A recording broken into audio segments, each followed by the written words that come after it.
Participating advertisers in today's game: light beer from Miller, everything you always wanted in a beer and less. The people of Eastern Airlines, they earn their wings every day.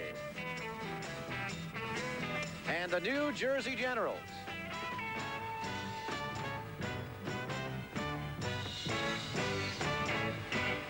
And a good afternoon. Welcome to the Meadowlands in East Rutherford, New Jersey. And I do not use the term good lightly. What a beautiful day for football. I'm Spencer Ross, along with Sam DeLuca. The Generals set to go against the team from Denver. And all that glitters is not gold, because this Denver team, 7-1 at one stage of the season. They have now lost 7 of their last 8. And this indeed a must game for them this afternoon if they want to keep their hopes alive for the playoffs. On the subject of the playoffs, Sam DeLuca, the Generals are there. They opened things up last week in their big victory. Is that just an illusion, or might we see some more of that today? Well, much was made over that expanded offense that we saw last week. We saw the Generals display 7 first-down passes. They completed 5. They also threw more to their wide receivers. I think the real question, however, is what do you expect the Generals to do in the playoffs? Knowing Walt Michaels, I would expect him to revert to that conservative-type offense, running with Herschel Walker, timely possession-type passes by Brian Sipe. Therefore, I might expect just the opposite today. I might expect him to open up and force his playoff opponent to prepare for every eventuality. Therefore, we might have a pretty good football game. Denver still in the race for the playoffs. The Generals exploring, experimenting a little bit. Could be an exciting game. It could be an exciting game, particularly with the young quarterback that Denver has, Ken Hobart. He likes to run. They'll run a lot of option plays. He'll carry the football. They need a victory this afternoon to keep their playoff hopes alive, and we'll see what happens when we get back with the opening kickoff. The Generals against the Denver Gold from the Meadowlands right after this. As the New Jersey Generals have won the toss, and they elect to receive. Some quotes in the Denver newspapers this week following the Gold's loss to Philadelphia 21-19 last weekend. This from Coach Craig Morton. What a way to spur a team on. He says, "It's sickening. The way we played makes me sick. We just don't have anybody on the defense that can play. We didn't have one guy on the defense who would make a play for us. Not one. That's tiresome." That's incredible. And that's not his quote. That's incredible. I have never heard a coach, as we look at Craig Morton, talk about guys who he needs for at least for the next 2 weeks this way. I didn't see that article, but I spoke to Craig Morton on the telephone hookup here at Giants Stadium during the week, and I thought his words were strong at that time, but nothing like you just read. He had answered the question. I asked him, I said, trace the...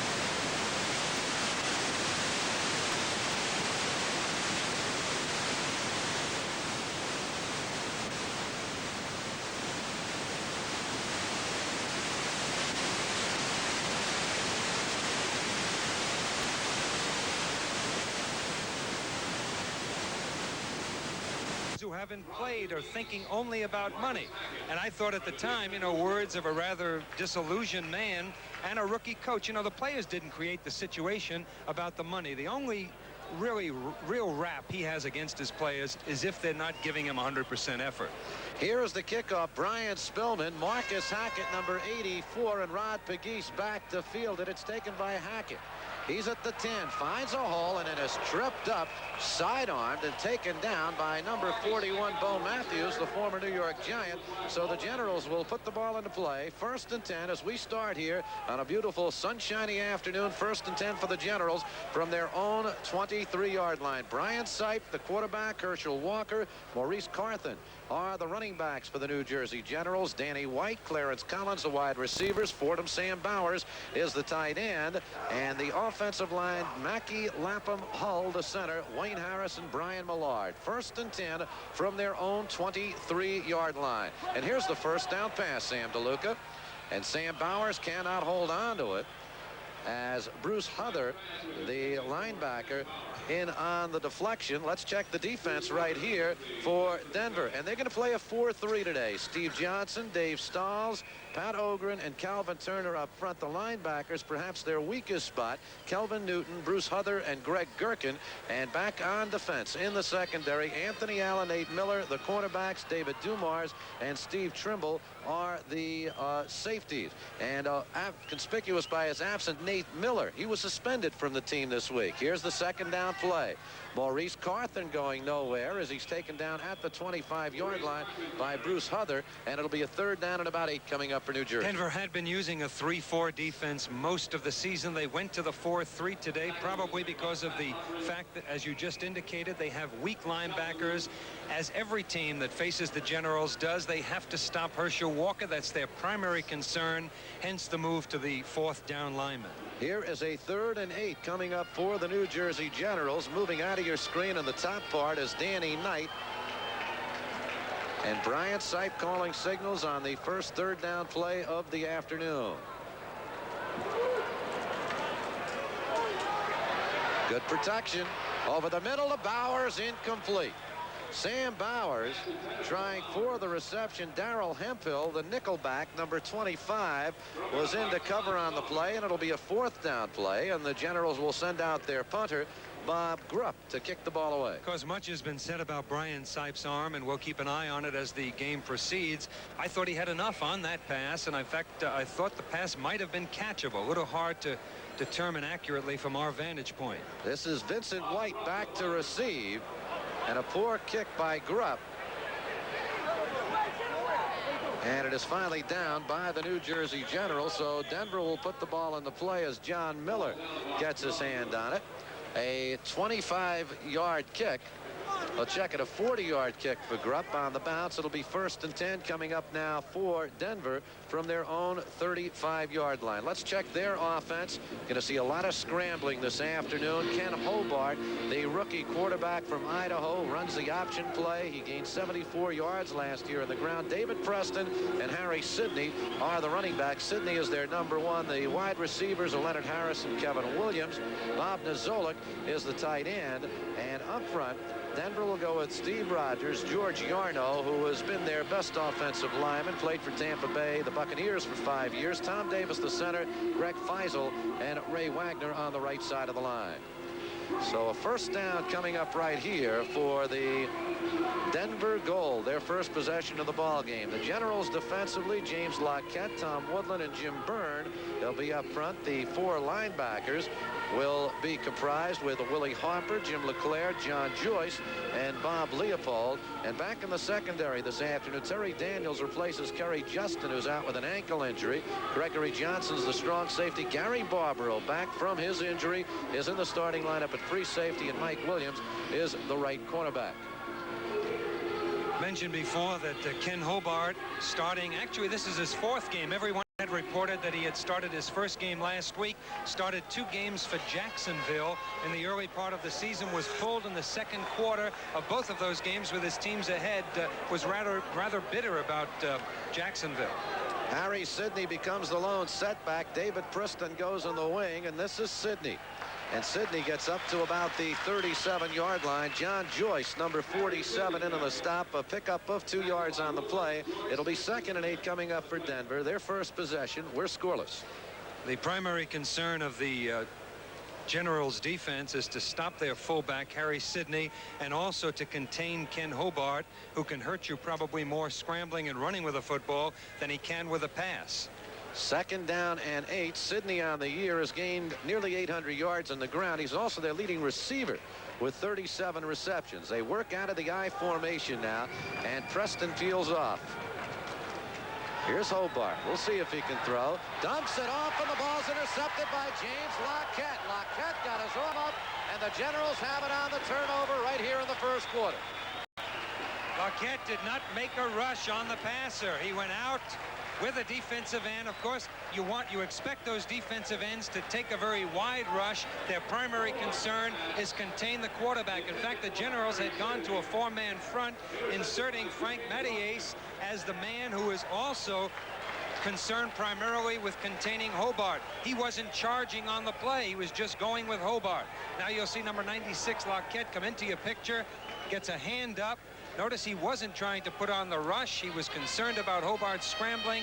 Instead, he came up with a big interception for the Generals and good field position. Down at the Denver 27-yard line, Generals work out of the eye. Herschel Walker, the tailback, as Jeff Speck comes in motion. This is Walker. Walker forced outside and amazingly picks up some yardage inside the 25. David Dumars finally forces him out of bounds. Dumars is the leading tackler for Denver. You notice that Herschel Walker wisely chose to go out of bounds. We talked to Herschel Walker prior to the game, an interview that you'll see at halftime, and we talk about that very thing. A good running back knowing when to get out of bounds. When there's no hope of extra yardage, why get banged up? That's smart running. It's the Franco Harris School of Survival. That's who we compared. You'll hear that chat that Sam had with Herschel coming up at halftime. 2nd and 9 now for New Jersey. Scoreless game. First quarter we played 3 minutes. In motion comes Clarence Collins. Sipe dumps it off. Flag in the play. Carthen grabs the football and goes out of bounds at the 14-yard line. But hold on, we've got a flag at the line of scrimmage. You know, I asked Walt Michaels prior to the game, will you blitz the young quarterback a little more than you might ordinarily? He said, by all means, no. That's the worst thing you can do with a young quarterback. They all can run, especially Ken Hobart. I'm not going to blitz. Denver, on the other hand, is an aggressive gambling-type team. They blitz all the time. That's what happens when you blitz. Number 58 on the offense. 2nd down. Ken Hull, the center, picks up the penalty for holding. Anyway, that's what happens when you blitz. They were sending 2 linebackers, nobody to cover Carthen coming out of the backfield. If you don't get the quarterback when you blitz, it's a sellout job. The quarterback has a completion.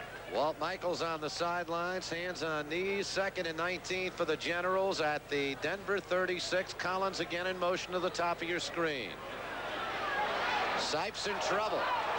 And dumps it off to Herschel Walker. Walker at the 15, and he steps out of bounds at about the 14-yard line. Nice play by Herschel Walker. Nice pass by Brian Sipe. When your quarterback starts to roll out of the pocket, he was forced out of the pocket. Those receivers downfield are instructed to move with the quarterback in the same direction. Best chance of a completion. Doesn't have to throw across the field. Here you see Sipe rolling to his right. Walker makes the adjustment. And of course, he's got that great speed, 4.2 and a 40. I still can't believe that.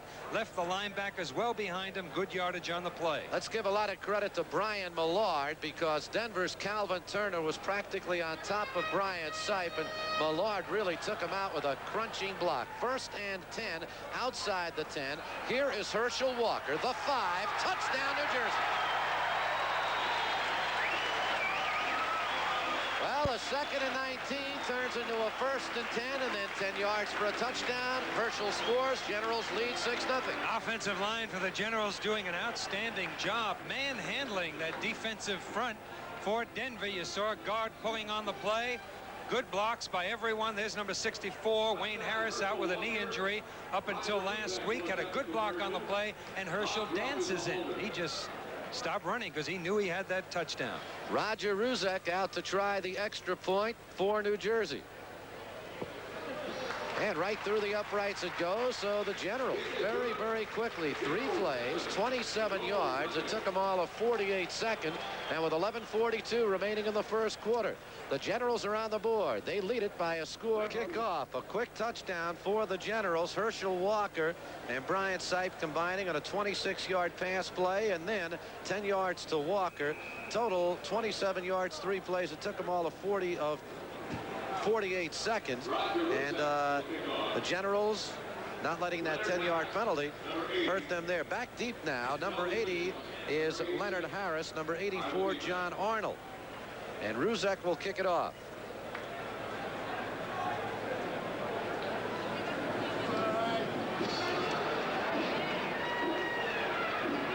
This is Leonard Harris.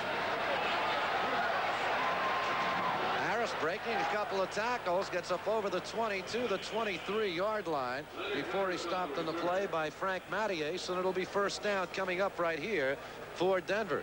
And the Gold trailing in the ball game by a score of 7-0. And Sam, I wonder just how much of an effect that negative pep talk, so to speak, by Coach Craig Morton will have on this team today. Well, if I were one of the Denver Gold, I wouldn't be worrying about what the coaches said. I would be worrying about my job at this point. And I think anytime you go on a football field, that's your primary concern, and you go out there and you start hitting people. Well, after what he said, I'd be worried about my job. Yes. I'll tell you. From the I formation, Preston is the tailback. Hobart can't scramble, but he throws downfield, and a super catch downfield by Bob Nozolik, the tight end, down at the New Jersey 49-yard line. So a first down here for Denver. The youngster got plenty of time and threw a perfect football. Well, when your quarterback scrambles, it really upsets things downfield. It makes it harder on the offensive linemen who are blocking angles, but it also makes it hard on those defensive people downfield. There's a tendency to take your eye off of the receiver to look for the quarterback. He was wide open that time. Bob Nozolik, the third-year pro from the University of Colorado, and a first down for Denver. And here is Hobart again. He's got plenty of room. He's at the 45, and he just wriggles out of bounds. Terry Daniels forcing him out, number 24 for New Jersey, but Hobart picks up 5 yards at 2nd and 5. Yeah, he ran 10 times last week. His first start for Denver had 74 yards rushing. The Generals play a completely different type defense than Denver, as opposed to the gambling. There you see Hobart running with a football, and Terry Daniels finally gets him out of bounds. As opposed to the gambling type of defense that Denver uses, the Generals play a conservative, containing type of defense. Keep everything in front of and inside the defense. Both wide receivers to the top of your screen, Kevin Williams, number 86, and Leonard Harris, number 80. And here's our first running play of this series, and Preston picks up some good yardage down to the General 39, close to a first down. Momentarily, he bobbled that football and then was able to cradle it into his stomach. Jim LeClaire in on the stop. LeClaire has been steady for the Generals all year. Their best linebacker, also their best blitzing linebacker. The guard was pulling on the play. He might have been better to follow that guard and break to the outside. That's where the play was designed to go. He saw a hole opening to the inside, took it, and almost gets the first down. I think he was more concerned, Sam, with holding on to the football, because the replay showed it from the back, but he kind of did bobble it up in the air momentarily. Yes, he did. He just joined the Denver team 5 weeks ago. Here's the measurement, and as you can see, Denver is shy of the first down. It'll be 3rd and inches for Denver down at the New Jersey 39-yard line. Talking to defensive coach for the Generals, Ted Cottrell, before the game, he said that that was the object of their defense, not to allow the big gainer, wait for the offense to make mistakes. The longest gain from scrimmage that any team has had against the Generals all year has been 31 yards. So they've pretty much succeeded in their primary goal of not giving the long gainer to the opposition. We have 10:03 remaining in the first quarter. Bo Matthews, the former Giant and San Diego Charger, on the near side of your screen, along with Harry Sidney. They are the running backs. Generals lead 7-0. Sidney, first down for Denver, down to the New Jersey 36-yard line. So this drive, which began back at their own 23, will continue right here for the Denver Gold. A fine block by Bo Matthews on Jim LeClaire, who is coming across the line of scrimmage. Matthews, let's see if we can pick up this block. Watch number 41 take on number 55. Well, we just missed it as the running back is there, but you see 41 and 55 both on the ground. Matthews can block, he can run, couldn't catch passes. That's why San Diego cut him. It is 1st and 10 down at the 36-yard line. Here is Hobart. And Hobart is throwing deep. A lot of Generals back there. Deflected away. Gary Barbaro, number 26, had the best shot at the football, and a kind of ball that a rookie quarterback will throw. 3 red shirts against 1 and 1. Yes, just a poorly, it was a poorly thrown pass, but a pass that should never have been thrown. You dump it off. You take the 2, 3, 5, 7 yards. You don't gamble in this case, especially the way he laid it up there, giving 3 Generals time to get under it. As you see, any one of them could have picked it off. Particularly when you're on a good drive, as they are right now. And in the lineup, Neil Balholm at a wide receiver position. You see him in the top part of your screen. And he joins John Arnold, and we get a timeout called here. Denver calls a timeout. They've got a second down coming up in 10. at the New Jersey 36-yard line. A drive that began back at their own 23. And quarterback Hobart goes over to talk to Craig Morton. Generals are leading it by a score of 7-0. James Lockett intercepting the football at the 27-yard line, and then 3 plays later Herschel Walker in from the 10. We'll get back after this. Second down at 10 coming up for Denver. As you see, the Generals are leading it by a score of 7-0. We have 9:06 remaining in the first quarter to play. Vincent White and David Preston are now the running backs as Denver operates out of the shotgun for the first time this afternoon. Here's Hobart. Has plenty of time, and the pass is complete out of the backfield to Dave Preston. We also get a penalty on the play. John Joyce, number 47, in on the stop along with Gregory Johnson. And that one's close to a first down, but let's await the flag, and it's going to go against the New Jersey Generals. That time the Generals in a passing situation had gone to their 4-man front, 4 defensive linemen, inserting Frank Mattias, and all he did was stay on the line of scrimmage watching Hobart, waiting for him to move out of the pocket. His assignment was not to get in there and sack the passer, but once he started to move, then move in and tackle the quarterback. Here's referee Bill Parkinson. Gregory Johnson picks up the penalty for pass interference. It's a first down for Denver down at the New Jersey 20. Let's see if we can get a shot of number 75, the defensive lineman on the line of scrimmage. You see him just standing there. He's not making an attempt. You see his legs in the bottom of your picture. Wasn't making any attempt to get back to the quarterback, waiting for Hobart to scramble and then converge on him. First down here for Denver. Again out of the eye. Preston is the tailback. Preston gets the call. Preston, the 15, finally tripped up by James Lockett at the 12-yard line. Lockett saving a touchdown right there with an ankle-high tackle as Preston very nearly broke it. Yeah, they've got a big offensive line, especially the right guard, number 75, Greg Fiesel. That's where he ran with a football. You see the big guy there, number 75. He's 6'7", 295 pounds as an offensive guard. You wouldn't have had a chance, Sam DeLuca. Gosh. I mean, these guys are big. 2nd and 2 here for Denver. Generals lead at 7-0. 8:20 remaining first quarter. Sidney is the lone setback. And Harry Sidney gets the call, and Harry Sidney has the first down at the General 7-yard line. Willie Harper, number 56, in on the stop for New Jersey, and it'll be 1st and goal for Denver. Hey, you see Harry Sidney, good running back. He was a halfback. They switched him to fullback this year. He leads the team in rushing and receiving, finds the hole, and puts down his head when he has to. Goal to go for Denver, a drive that began back at their own 23. 9th play of this drive coming up.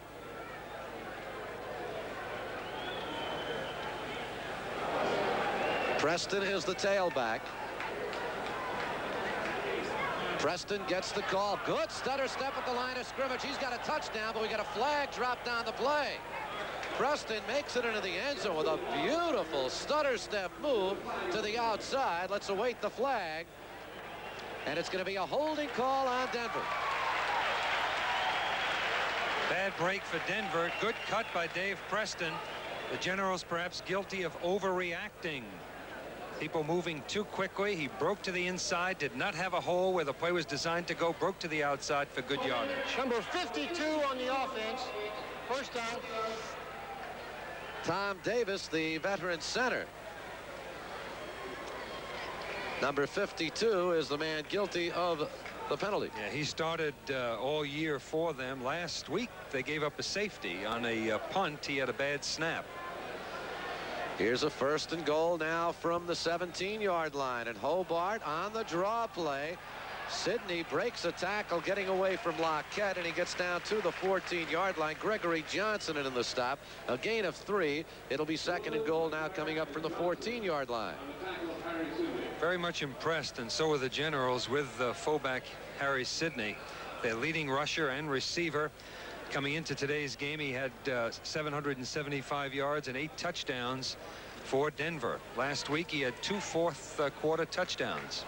In college, he was a quarterback, and this Denver team will occasionally try that option pass with Harry Sidney. It's a slot left formation now for the goal. And here's Sidney.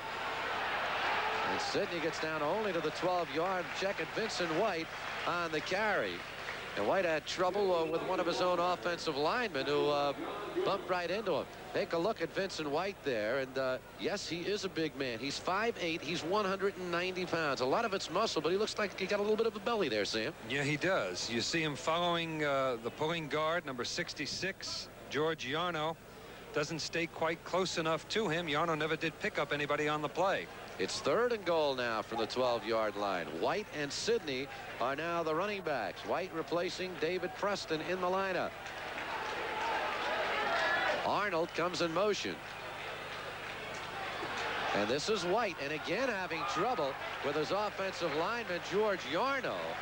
Practically stepped in the back of his feet, and Bobby Leopold, number 53, comes in on the stop. And what do you attribute that to, Sam? I know Craig Morton in the sidelines is not happy, but that's 2 plays in a row. Yeah. He very nearly chops off his own offensive lineman's feet. Well, the running back would like ideally to stay as close to the offensive lineman as possible to force the defensive player that the offensive lineman is going to block to take on the offensive lineman. See, if you stay too far behind him, those quicker defensive players, especially the defensive backs, can go ahead and give yardage and eventually shed the block. But again, obviously you don't want to trip over the feet of your offensive lineman. Here's Brian Spielman, who from this distance has been near perfect this year. It'll be a 25-yard field goal attempt, and it is up, and it is no good. No good. A 25-yard chippy attempt, and Spielman does not come up with it. So the Generals, a goal to go on the 7, and Denver winds up with nothing. And the Generals still lead it with 5:05 remaining in the first quarter. It's New Jersey 7, number 99, combining on the stop, and it'll be a 2nd down coming up for New Jersey. You know that Denver has some problems in stopping the run when their strong safety is their leading tackler with 115 tackles, and the right cornerback, Nate Miller, is the 3rd leading tackler on the club with 106 tackles. They admittedly have weak linebackers, and that obviously is the reason that they went to the 4-man front today to stop Herschel Walker and Maurice Carthen. 2nd down and 7, and Brian Sipe will throw. Sipe looking for Sam Bauer at the 40. Bauer's going to say bye-bye. Look at the speed, but he's finally taken down from behind at the 17-yard line. Well, I didn't get the exact yardage, but that had to be about 40 yards in the air. You see Brian Sipe taking his drop. That's just about a 7-yard drop. Doesn't whiz the ball in there, but nice touch on the football. Leads Bowers perfectly. Bowers had a step on the defender and now puts on some speed. He's not supposed to have speed, Bowers. Speck, the other tight end, who is their leading receiver for the Generals, is the guy with the speed. Bowers, bigger, a better blocker, but that time he showed us some pretty good steps. 58 yards on that completion, and there's another tackle for Nate Miller. But when you make tackles like that, yeah, it's not the way you want to do it. This one complete to Danny Knight, and Knight down at the 15-yard line before he is pushed back. It'll be a gain of 5 yards on the play. Down to the 14, so a gain of 4. Kelvin Newton, number 53, is in on the stop. Danny Knight has had some injury problems this year. He could be a star of the future, a rookie from Mississippi State. Yeah, he's the deep threat that the Generals need to prevent the defenses from loading up in those short and medium zones, which makes it harder, obviously, to throw short and medium passes, and also harder to run with a football. It's as important to throw deep as it is to throw on 1st down. 2nd down and 6 for New Jersey. They lead 7-0, looking for more. Brian Sipe down to the 1-yard line. Jeff Speck carries tacklers with him and very nearly gets into the end zone. And what an improved football player this 15th round draft choice from San Diego State has been this year. One San Diego State alumnus throwing to another one. Both Sipe and Speck he had some whiz on that football too, didn't he? Oh, I see they speeded up the tape. There you see Dumars, their leading tackler. Should have wrapped him up. Well, he did eventually, but he got some help. He had no chance at getting a piece of the football. When you can't do that, all you can do is rack up the receiver in front of you. We've got a goal to go from the 1-yard line for New Jersey. Give it to Herschel. Herschel met at the 5 and then finally spun around. Calvin Turner in on the stop. Dave Stalls, really the man who made that play happen for Denver as he spun Walker around at the 6-yard line. You know the story on Dave Stalls, but first let's look at Herschel. Stalls comes upfield, forces him inside, and then Herschel struggles for a yard or two.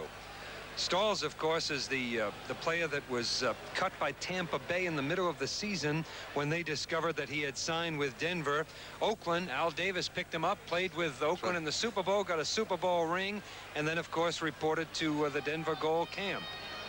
He took a week off this year. He was suffering from what he termed his burnout. He was just tired from too much football. Here it is, 2nd down and goal. Brian Sipe into the air, intended for Sam Bowers, very nearly intercepted by Greg Gherkin, who cut in front of Bowers and very nearly picked it off. It'll be 3rd and goal. A little late with a football. He should have unloaded a little bit sooner.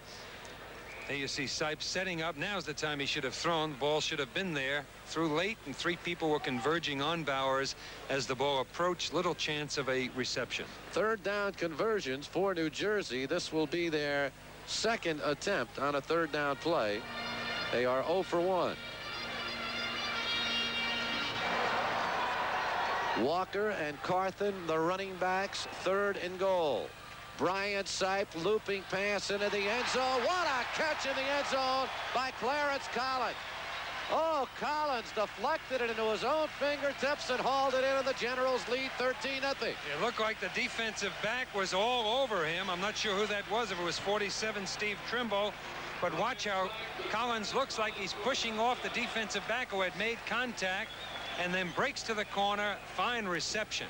Once again from another angle, but watch how he just sticks up an arm. It looks like he's got one arm on the defender, the right arm on the football, and a touchdown for the Generals. 80 yards, 6 plays. Generals lead 13-0. Here is Ruzek for the extra point, and this one is no good. He shanked it off the side of his foot, so Denver misses an easy field goal. Ruzek misses an extra point, and we've got 45 seconds remaining in the 3rd quarter, and a 13-0 lead in favor of the New Jersey Generals. 80 yards on 6 plays. I think Walt Michaels and the rest of the coaching staff and the players very pleased about this lead. Not so much that the outcome of the game is terribly important for the Generals, but a quick lead or a good size lead will give them an opportunity to start substituting early on. And I know that they would like to do that. They would like to give those veterans, especially the NFL veterans, the people that played in the NFL last year, like those linebackers, an opportunity to come out of the football game, and it's easier to do when you have a 13-point lead. This program authorized under rights granted by the New Jersey Generals and Channel 11 solely for the entertainment of our audience, and any publication, reproduction, or other use of the descriptions and accounts of this game without the express consent of the New Jersey Generals and Channel 11 is prohibited. The General cheerleaders hard at work. I tell you, it had to be work last Sunday here at Giant Stadium. The temperatures today, though, what a beautiful, beautiful afternoon for football. You were out in the stands watching that game last week, weren't you? No, matter of fact, I was out at a golf tournament, the Westchester Classic, and that was worse. Let me tell you. You talk about heat. But talking during the week to Craig Morton on the telephone hookup, I asked him about the criticism of Brian Sipe's arm, the fact that he seemed to have lost something, and Morton said, hey, he's played 2 seasons back-to-back, and obviously it's going to catch up with you if indeed he has been throwing short or lacking something. This is Leonard Harris back at the goal line. The 10, the 20. At the 25, he barrels forward to the 26-yard line. John Joyce comes in on the stop, and it'll be 1st and 10 coming up for Denver from their own 26-yard line. 7 plays, 80 yards. It took the Generals 4 minutes and 20 seconds. The big play of the drive, the touchdown pass, of course, Sipe to Clarence Collins, but the big one, a 58-yarder to tight end Sam Bowers from the Generals 23 down to the Denver 18. And Sipe did not seem to be straining on that pass to Bowers. Very important. 1st and 10 from the 26-yard line for Denver.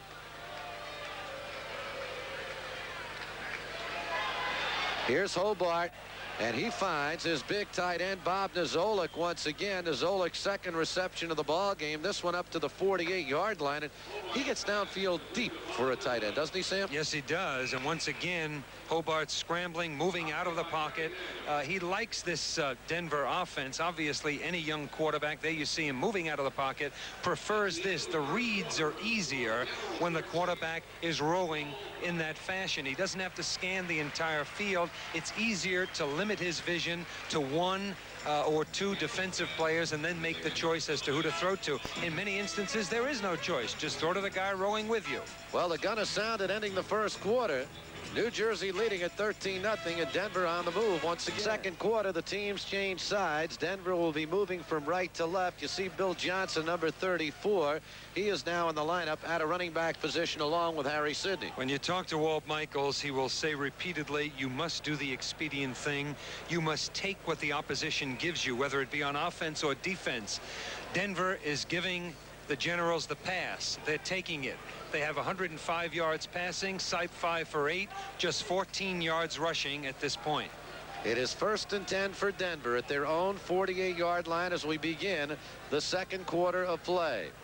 And the handoff goes to Bill Johnson in the backfield, and he's going to get further into the backfield as Bob Leopold, number 53, moves in from his right outside linebacker position to make the stop for a loss on the play back to the 44-yard line. One of those veterans that have helped the Generals immensely. Number 53 doesn't get tied up with that blocker, keeps his outside position, sheds him, gets away from him. He's a big play guy for the Generals, has good speed, good in pass coverage. In fact, when they go to the 5 linebackers, he plays almost like a strong safety for the Generals. On 2nd and 14, this time the shotgun, and this is Hobart, and he threw the ball way behind John Arnold, the wide receiver, who was cutting toward the center of the field. Gregory Johnson covering on the play. It'll be 3rd down coming up for Denver. On the sidelines, Craig Penrose. When Denver was 7-1 early in the year, Penrose was the quarterback. He's a former New York Jet, a former Bronco.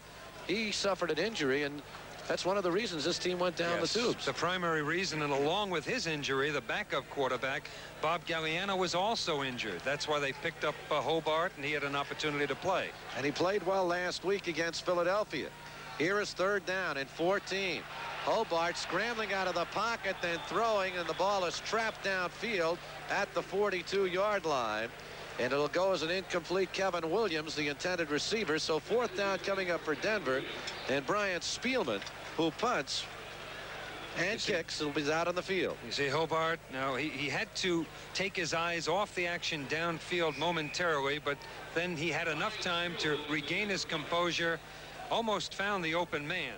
Hard to bring down a kid who moves as well as he does. Back deep for the Generals, Timmy White to receive this Brian Spielman punt. See Spielman's average over 41 yards a try. And this is first punt of the afternoon. And a good one.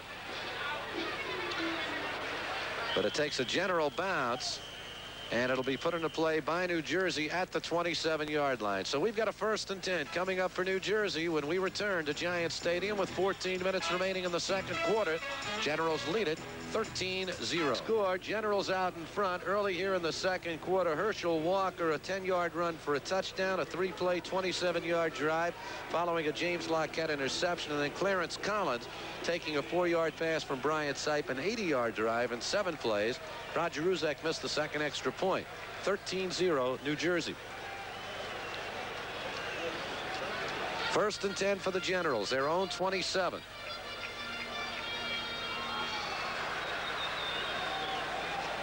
Walker and Carthen are the running backs. In motion comes Clarence Collins. This is Carthen. And Carthen, with a good move, gets it up to the 35-yard line. Bruce Hutherin in the stop. Carthen with 919 yards coming into this game as he approaches the 1,000-yard mark. He is a good running back. He originally got the job because he was a good blocker. You can see right there that he's a good runner also.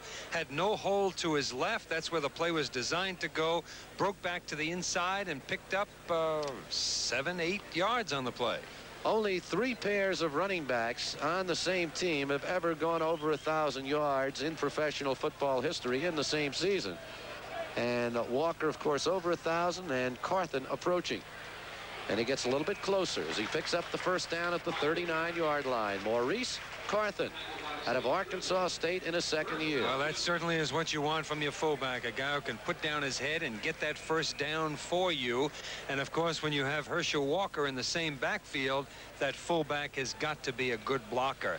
You watch Carthen when Herschel Walker is carrying the football, and he's doing a fine job as the lead blocker. Denver's got to dig in here. They need a win. They've got to win to keep their playoff hopes alive, and they're not playing with the kind of intensity you'd expect. Here is Sipe going deep to Danny White. Oh! Danny Knight almost with an incredible reception. And how come nobody's saying Brian Sipe can't throw the football? Yeah, that ball had to be in the air, 55 yards. Little bit of a, let's see how much he strains now. That's the important question, because obviously the more he has to strain, the less accurate the pass. That didn't look like a great strain, and watch how accurate the pass is. Hits him in the hands.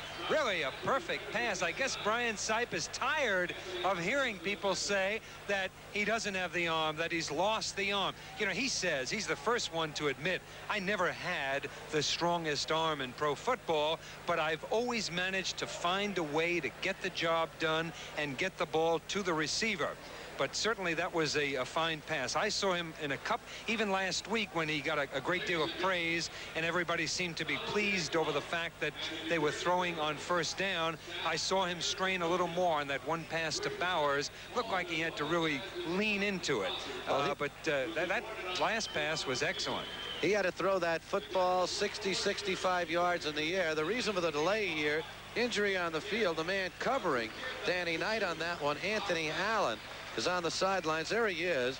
If they lose Allen, they're in trouble, because we mentioned earlier David Martin, the regular left cornerback, was suspended earlier this week by Craig Morton. Of course, that should have been a touchdown, but even if you don't get a touchdown on a long pass like that, you've got to do it. Everyone has been talking about the necessity for throwing on first downs. Yes, if you don't throw on first downs, it hurts you because the defense can play tighter, thereby making it harder to run with a football and catch short passes or throw short passes. But if you can throw deep, that hurts you on every passing down and on every running play, because the safeties start to play like linebackers and the linebackers play even tighter. You've got to air it out. You've got to keep that defense honest by throwing the bomb every now and then.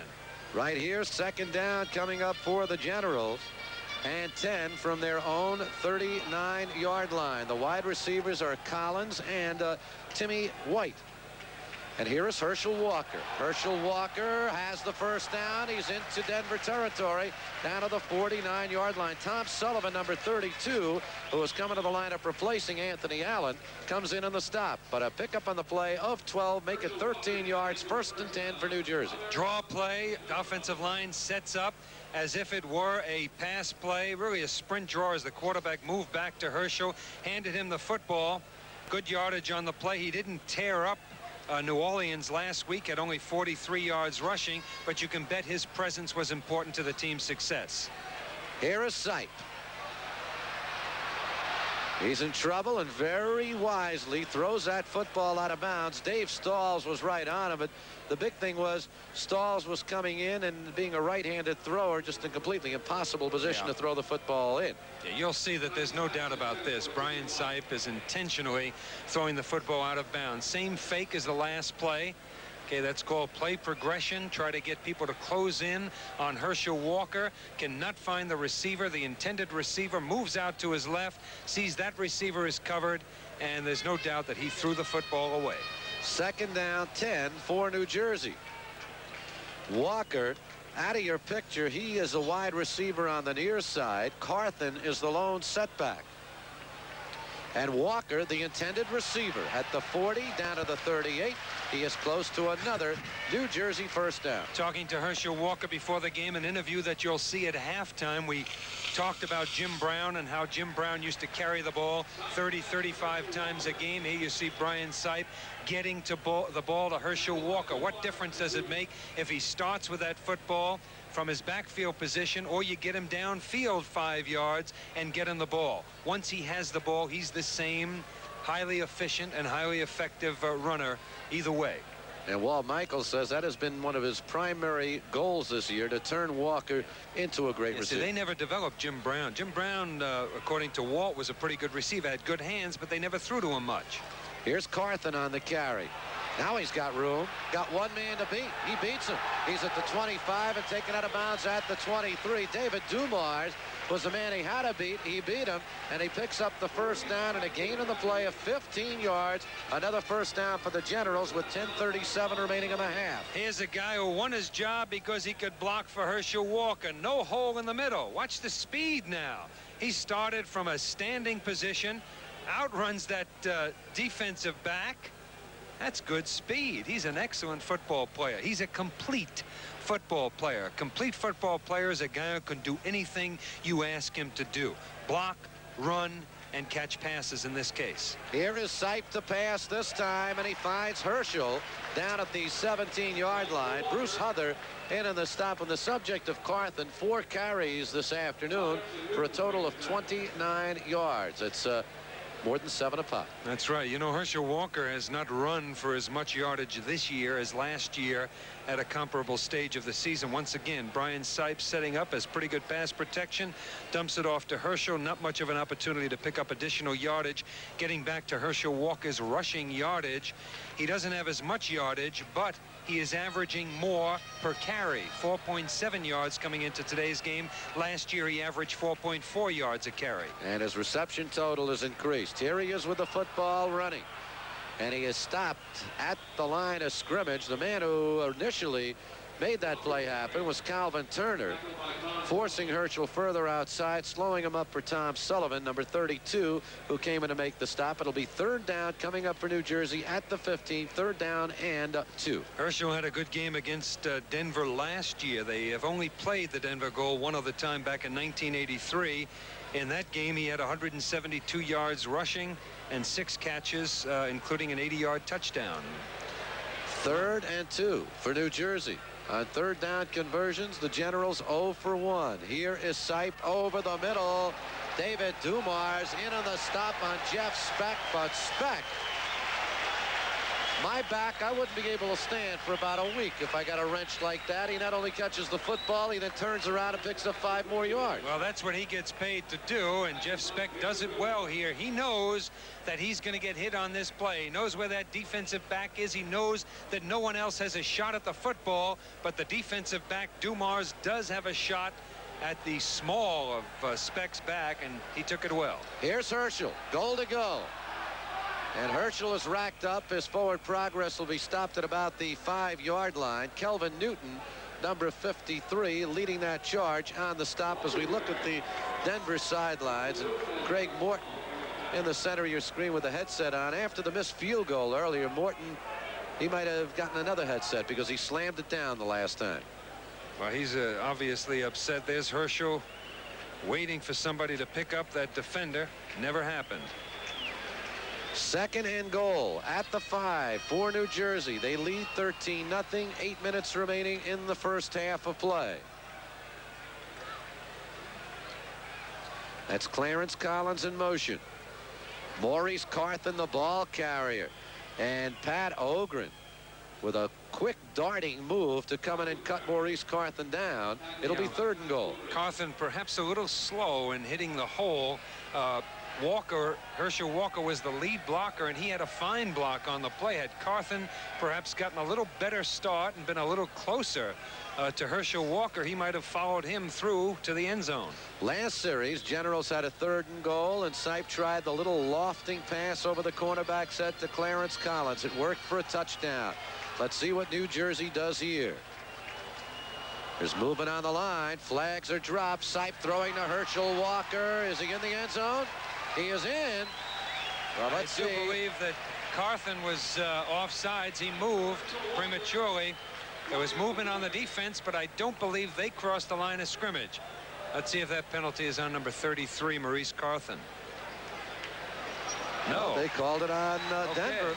So it's a touchdown for New Jersey. Sipe to Herschel Walker, the final 4 yards, completing a 73-yard drive. No, Carthen didn't move after all. I was mistaken. Herschel catches the football, and that's just as good as handing it off to him. Offside, penalties decline, touchdown.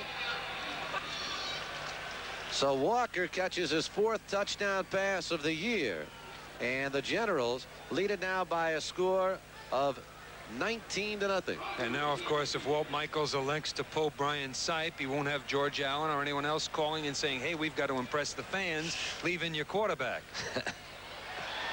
Extra point is good by Ruzek. That completes the 13-play, 73-yard drive. Generals had the football for 6 minutes and 51 seconds, and they lead it by a score of 20-0. And Denver's playoff hopes dwindle. They've got to come up with something. When we return back deep for the Denver Gold is Kevin Williams to receive the kickoff along with John Arnold. And now Leonard Harris moves back, and it'll be Harris at the 2-yard line. The 10. The 20. Still on his feet, and a swarm of red shirts forces him out of bounds at about the 27. Well, Denver has not been very impressive today, but as you said before, Spencer, they lost last week to the Philadelphia Stars, a team with a 16-1 record, and they should have won that game. They lost 21-19. Denver was leading 19-18 with less than 2 minutes left. And then the Stars move 80 yards downfield for a 19-yard field goal with 8 seconds left in the game. And I guess that's when Craig Morton went into his tirade and said, we can't stop anyone, and this is the worst, most pathetic defense I've ever seen. Well, they have come out today. Their coach may be right. That's not the thing that's going to spur a team on. No, I guess not. 2 games to go in the season. Not when your playoff hopes are still alive. Here's Hobart. And he is throwing deep downfield. Gary Barbaro is there trying for the interception, and he deflects the ball away from Kevin Williams. Barbaro and Mike Williams were back there, and Kevin Williams for Denver. And again, 2 against 1. Now, once again, you see Hobart lays it up there, and really it's anyone's football. He should have thrown sooner if he was going to throw deep downfield. You see that the ball is just lying up there, and it's anybody's football. Gary Barbaro, who returned from an injury for the first time last week, played a little bit, and of course he's got to get back into playing shape, so he will probably play quite a bit today. We were kids. We used to play a game in the streets. We used to play stickball, and we'd play a game called Catch Your Flyers Up, where the guy who would catch the pop fly, if you caught it on the fly, you'd get a chance to bat. That's what that looked like. Everybody fighting for the football. Another poor decision by the young quarterback. He's coming to the sidelines now, talking to his quarterback coach, Babe Perilli. Of course, who's a good man to have as a quarterback coach if you're a young quarterback. Craig Morton said during the week that he's got all the tools, just needs time and experience. Well, he'll find out something from Perilli on the sidelines, the former New York Jet and former coach of the New York Stars in the World Football League. And let's see if he learns anything. We'll find out right after. Back here at Giant Stadium, Denver has the ball, a 2nd down and 10 from their own 26. Harry Sidney is the lone setback. Generals lead 20-0.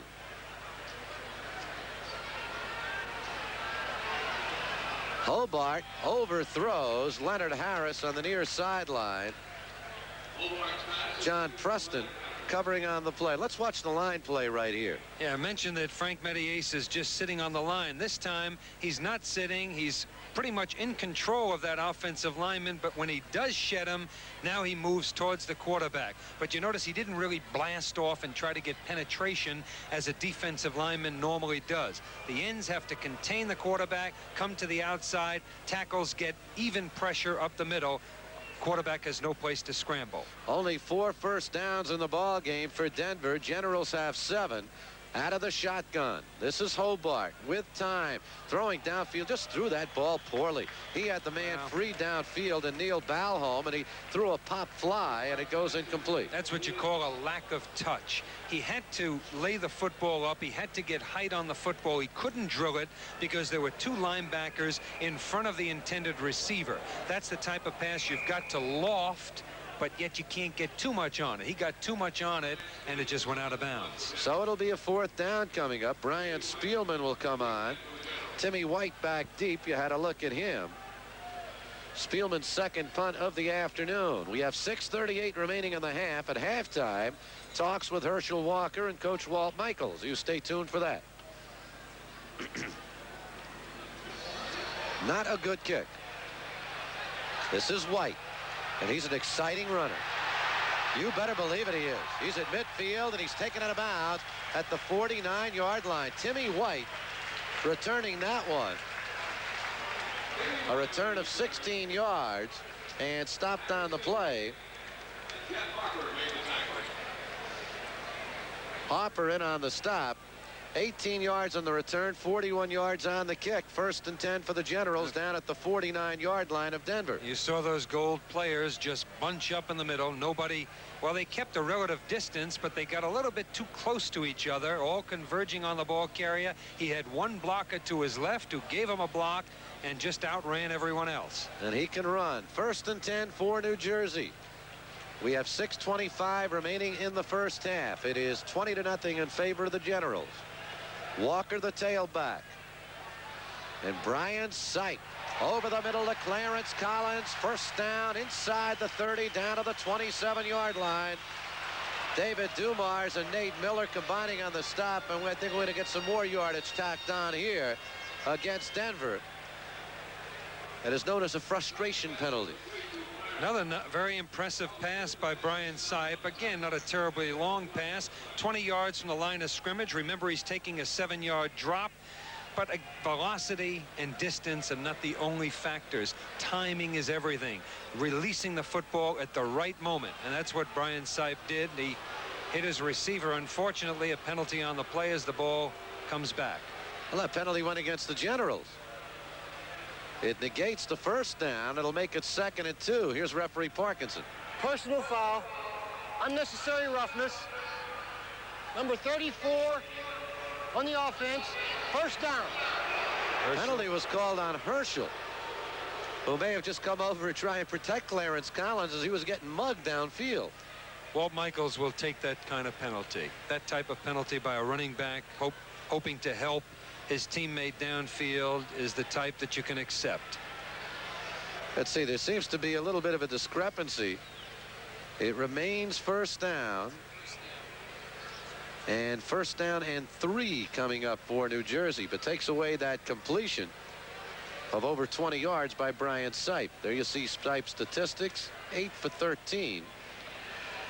Well, Ken Friedman, our statistician up here, who has never been wrong, says he's 10 for 15 for 156 yards.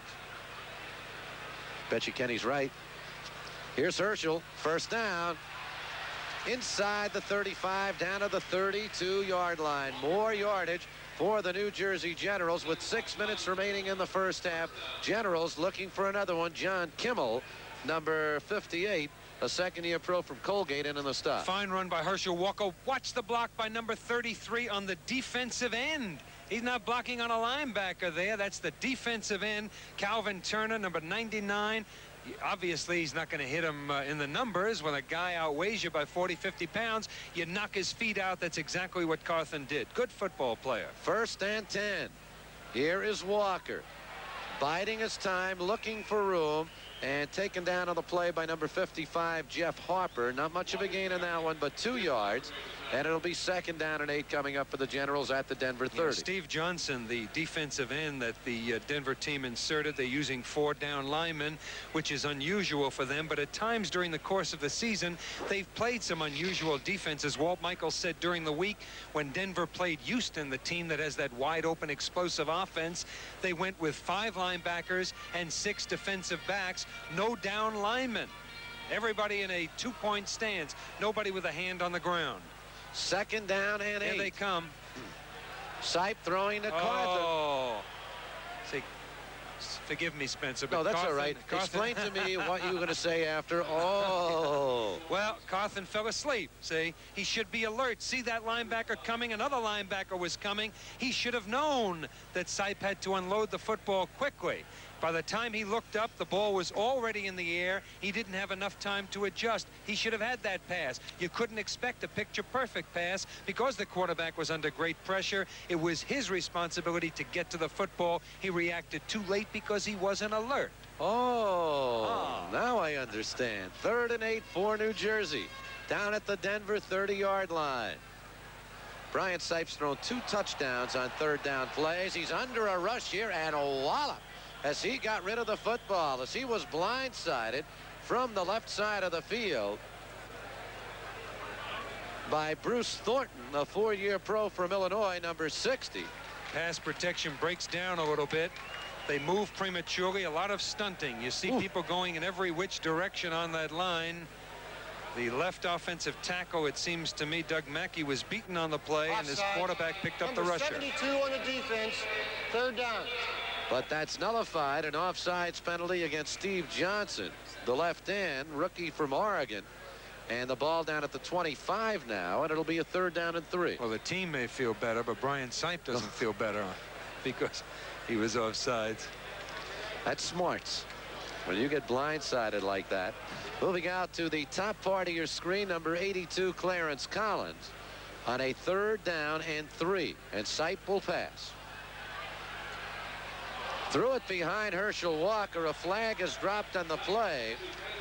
Yeah, I believe that it'll be on Denver. I believe that they were all over Sam Bowers and made contact more than 5 yards downfield. I think that's what the penalty is going to be. Defensive holding on Bowers. The Generals throw a great deal to their tight ends. I believe they have 53 receptions. Let's hear this. Number 59 on the defense.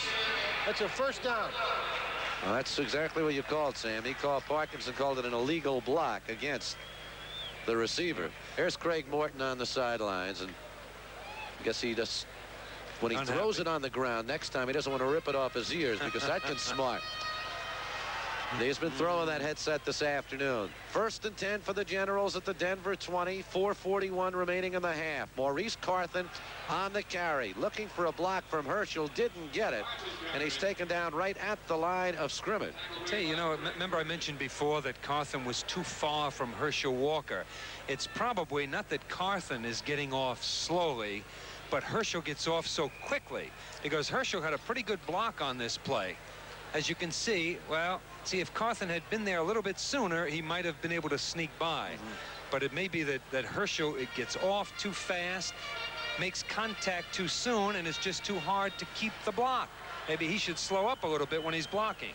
It is 2nd down and 10 now. Here's Herschel, finds a hole and gets down to the 15-yard line. David Dumars, number 21 and 53, Kelvin Newton, are in on the stop for Denver along with Steve Johnson. It'll be a 3rd down coming up. I think that's one of the misconceptions about football, Spencer. People will watch a team line up and expect them all, like the offensive line should all be lined up in the same.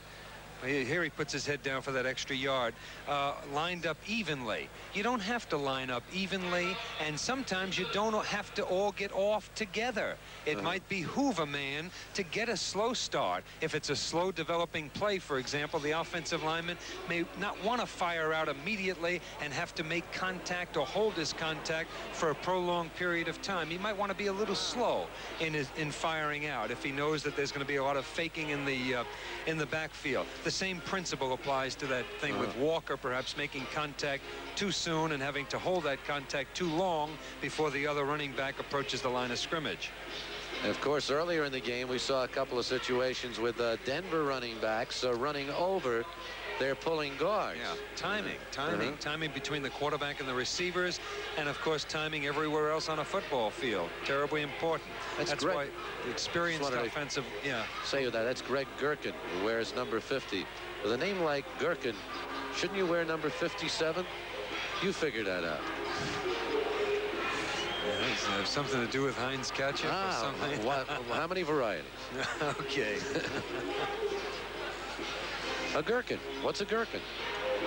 It's a pickle. Oh, all right. That was a little heavy. Little heavy.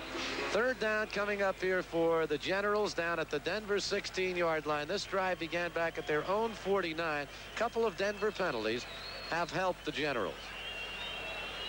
Brian Sipe was at a super afternoon.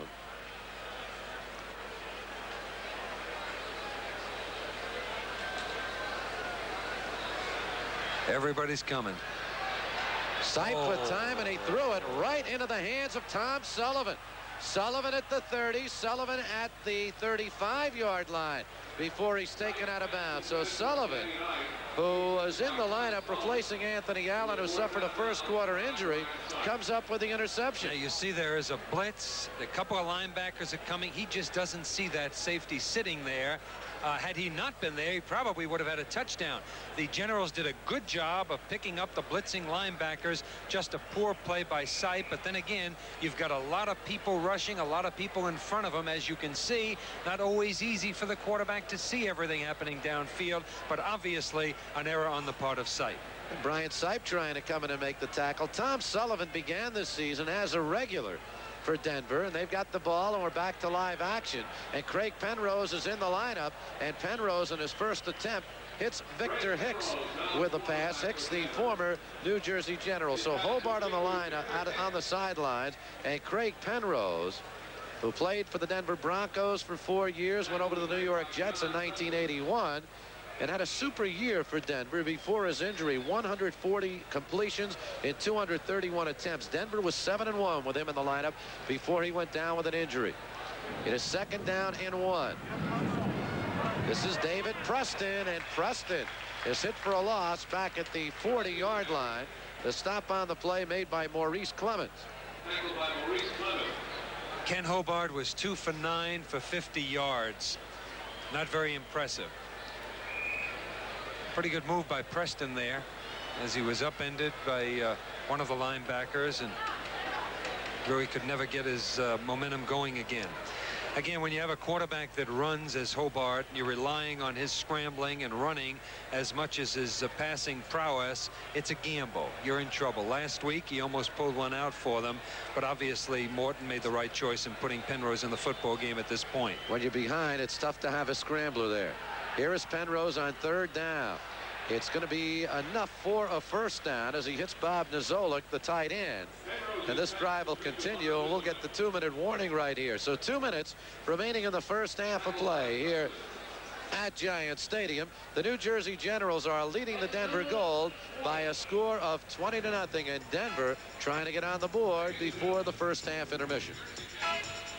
2 minutes even remaining in the first half of play. Generals are leading it by a score of 20-0. Denver with the football. Craig Penrose in the lineup for the first time this afternoon, trying to get his team started. They need a win to keep their playoff hopes alive.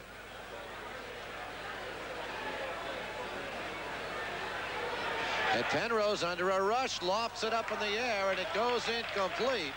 Jim Byrne, number 74, came flying in, very nearly got to Penrose. Mike Williams was back there defending. Watch Byrne into your picture. Yeah, you saw 2 guys on Matty Ace. That meant 1 guy was on Byrne, who has been improving as the season has progressed. He took that starting position from Lyd Matson, who had beat out Freddie Gilbert, their number 2 pick. Matson was the number 3 pick for the Generals, and Byrne is coming on. Freddie Gilbert, who is ticketed for stardom, many say, on the injury shelf. He is in uniform today. We may see him yet.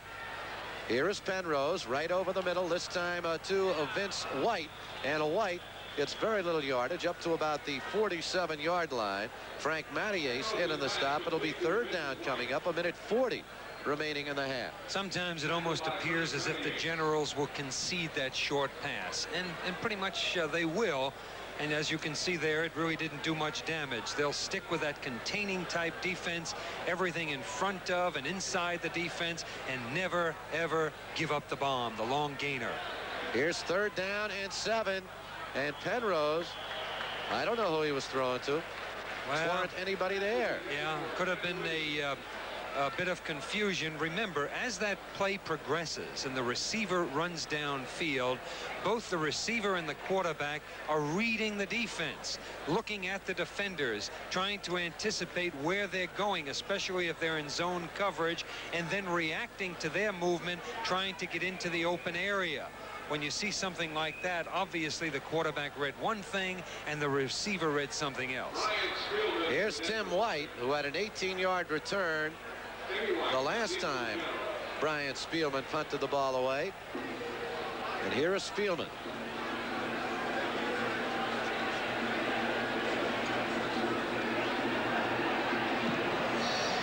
Good kick. But it takes a New Jersey bounce and goes out of bounds at the 25-yard line. That one might have been a kick of over 40, and we've got a little bit of a rumble developing right here. It's 34 for Denver. That was only a 28-yard kick, and as I said, it could have been about a 38, a 40-yard kick. There's a Johnson, yeah, Billy Johnson, number 34 for Denver. And I don't know who he was going after, but the general player just backed off. But he wouldn't. Number 34, Bill Johnson, refused to back off. It's New Jersey ball, 1st and 10 from their own 25-yard line. 1:09 remaining in the half. The Generals are leading it by a score of 20-0. Denver has only one timeout remaining in this half. Generals with 2. It's been all New Jersey right from the outset. And Brian Sipe gives to Herschel Walker up to the 28-yard line. Bruce Huthard in on the stop. A gain of about 3 yards on Denver's first possession. James Lockett intercepted. Generals got it down at the 27-yard line. 3 plays later, Herschel Walker a 10-yard run. Next possession for New Jersey, an 80-yard drive. The key play, a 58-yard pass to Sam Bowers. You watch Bruce Huthard leave the field. Denver's called its final timeout, and Clarence Collins took a 4-yard pass from Brian Sipe for the touchdown, made it 13-0. The extra point was no good. And then the Generals on their next possession, a drive of 73 yards and 13 plays with Herschel Walker catching a pass from Brian Sipe for the touchdown. So it's 20-0 with 58 seconds remaining. Brian Sipe threw on first down earlier in the football game a couple of times. That time, of course, he handed off the football on first down, and that's a wise move. First of all, you've got Herschel Walker in your backfield, okay, which means that you don't have to throw as often on first down. Number 2, you're back in your own territory, and the pass is more of a gamble than the run. Nobody can ever dispute that. Of course, you don't eat the clock when you're throwing passes, but when you throw an incomplete pass, there's no yardage at all. If a running play is not very successful, as that last one was not terribly successful, you've still got 3 yards. So all this talk about throwing on first down really can be ridiculous at times. Yes, you've got to throw occasionally because the defense is set up for the run. Therefore, it's a more opportune time to pass. But so is 3rd and long. I mean, 3rd and short, I mean. Okay, here's Carthen carrying up to the 35-yard line, close to a first down.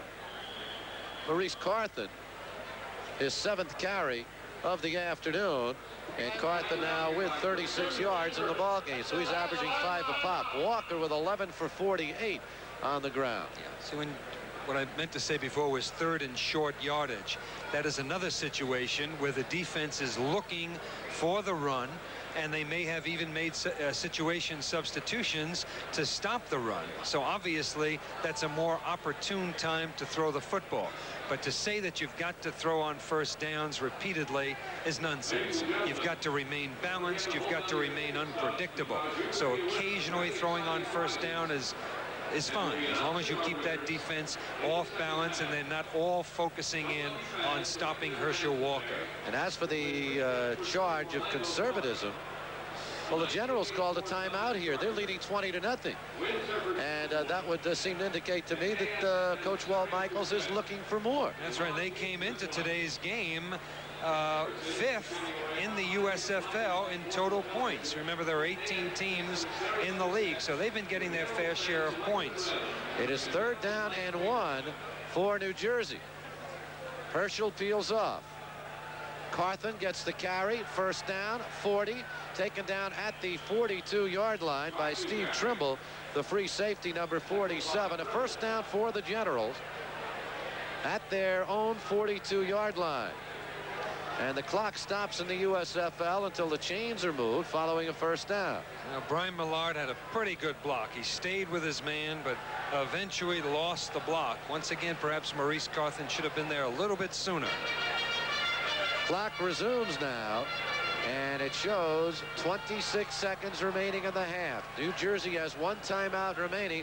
Here's Carthen again, and he gets up to the 46-yard line before he is taken down by Steve Trimble along with Mike Call, and that's going to do it. The clock will run down. Generals will not run another play. An impressive first half for New Jersey.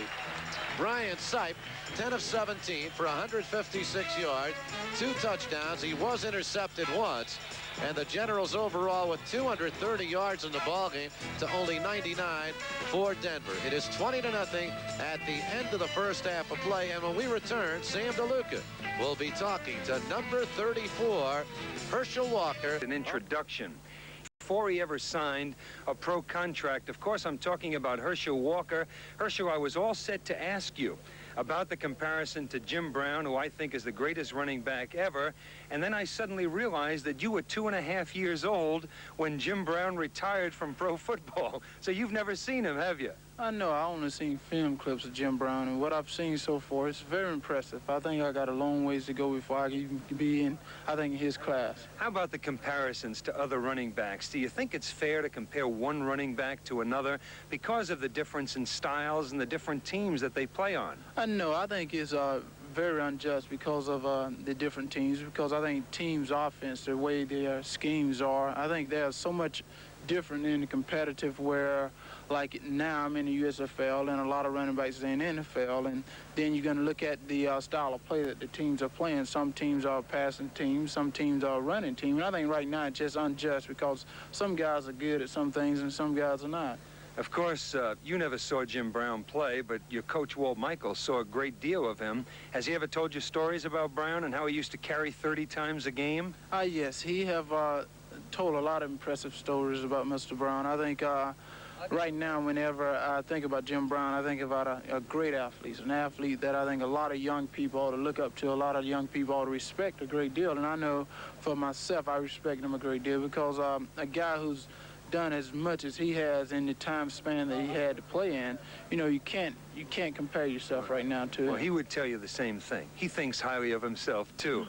And, of course, the guy that is threatening Jim Brown's record right now, Franco Harris, his total yardage record, isn't in the same class. His claim, I guess, is the longevity factor, the fact that he knows when to get out of bounds, knows when to go down. Is that important for a running back? Yes, that's very important. I think a lot of people in the stands, a lot of people watching always criticize a running back for doing that. But then I think if they think about it, that's a very intelligent running back because there's no need to make more injury to something you don't need to.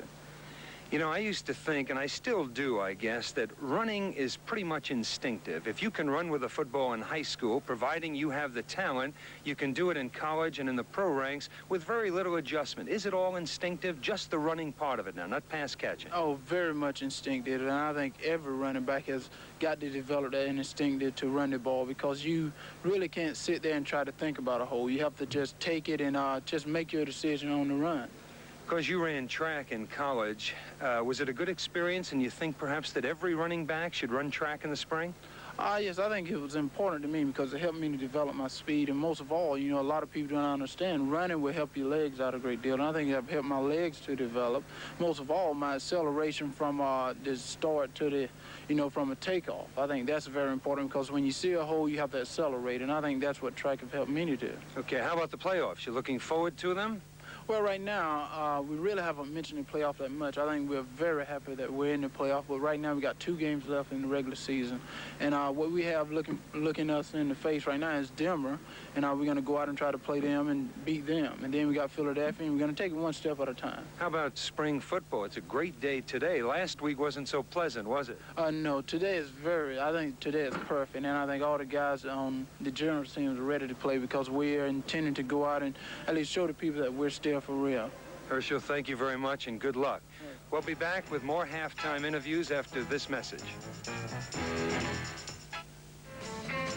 Generals were 5-11.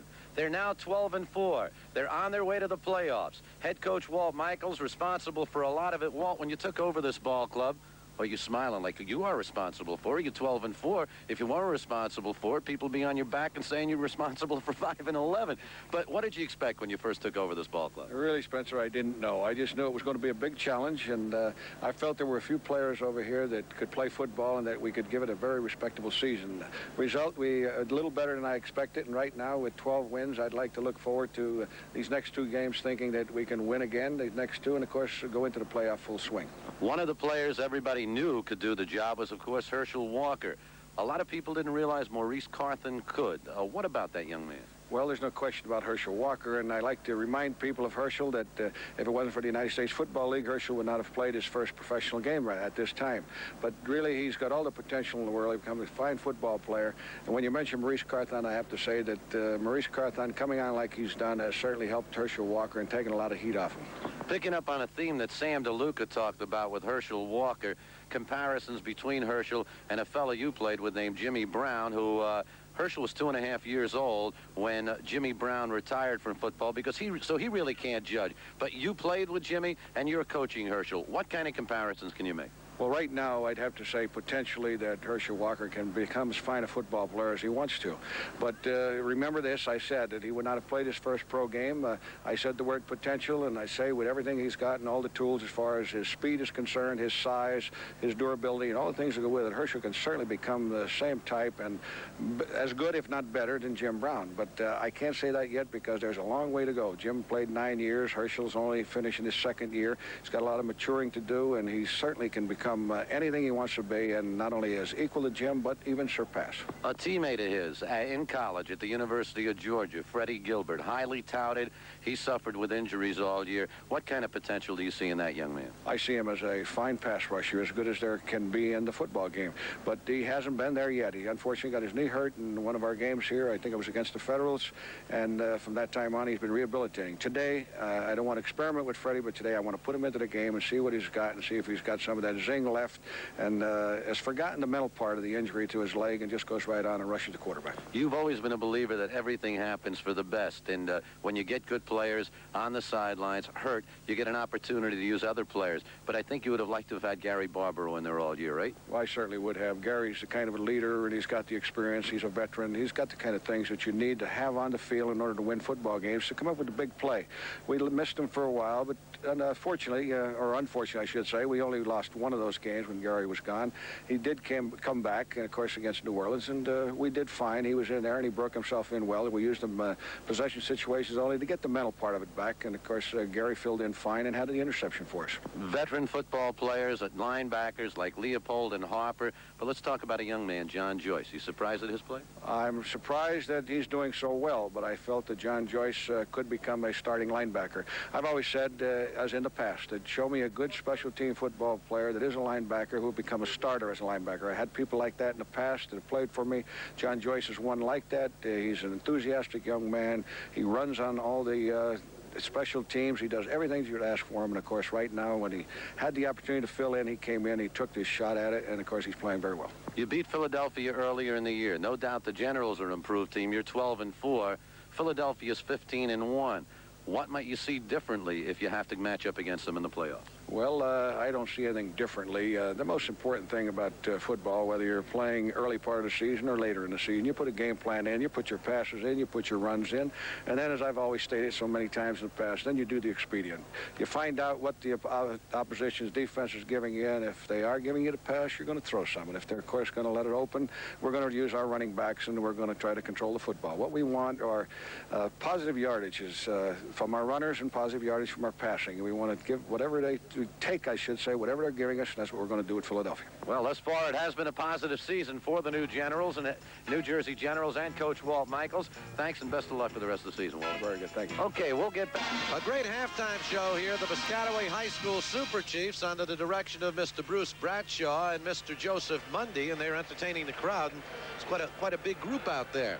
We're at halftime here at Giant Stadium. The Generals are leading it by a score of 20-0. First time Denver got the ball, their second play, James Lockett intercepted on the 27. 3 plays later, Herschel Walker ran it in for a touchdown. Generals got the ball back. There was a 58-yard pass to Sam Bowers, setting it up on the 14-yard line, and then suddenly the Generals found themselves with a 3rd and goal on the 4-yard line, and the touchdown play was indeed a beauty. Okay, Herschel Walker doesn't have to carry the ball 30 times out of the backfield to be effective.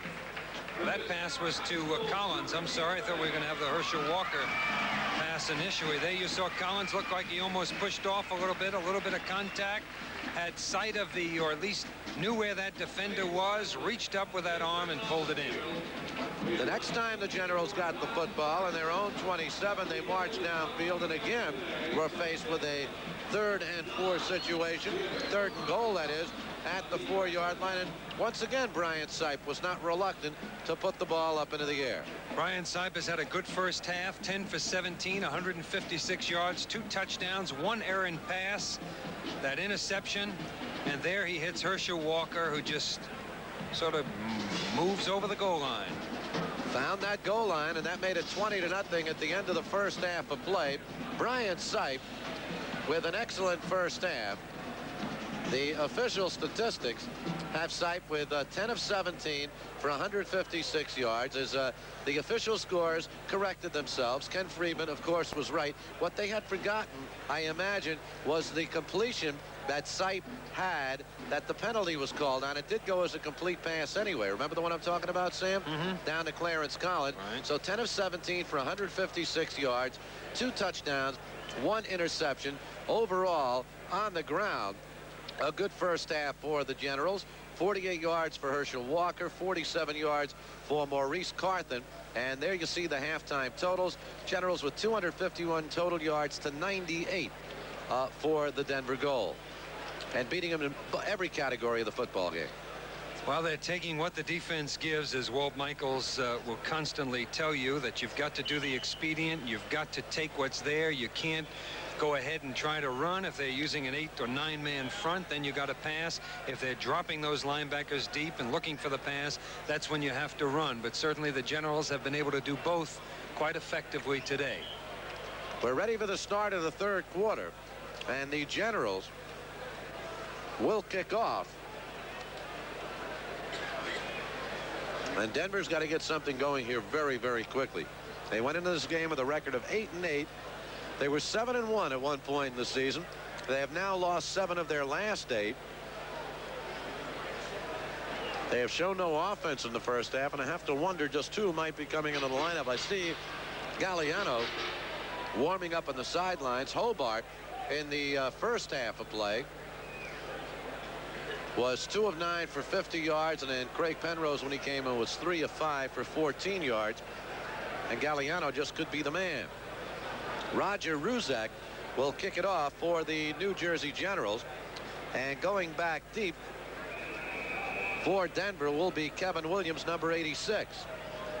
Leonard Harris will also be back there. Roger Ruzak will kick off to start the second half.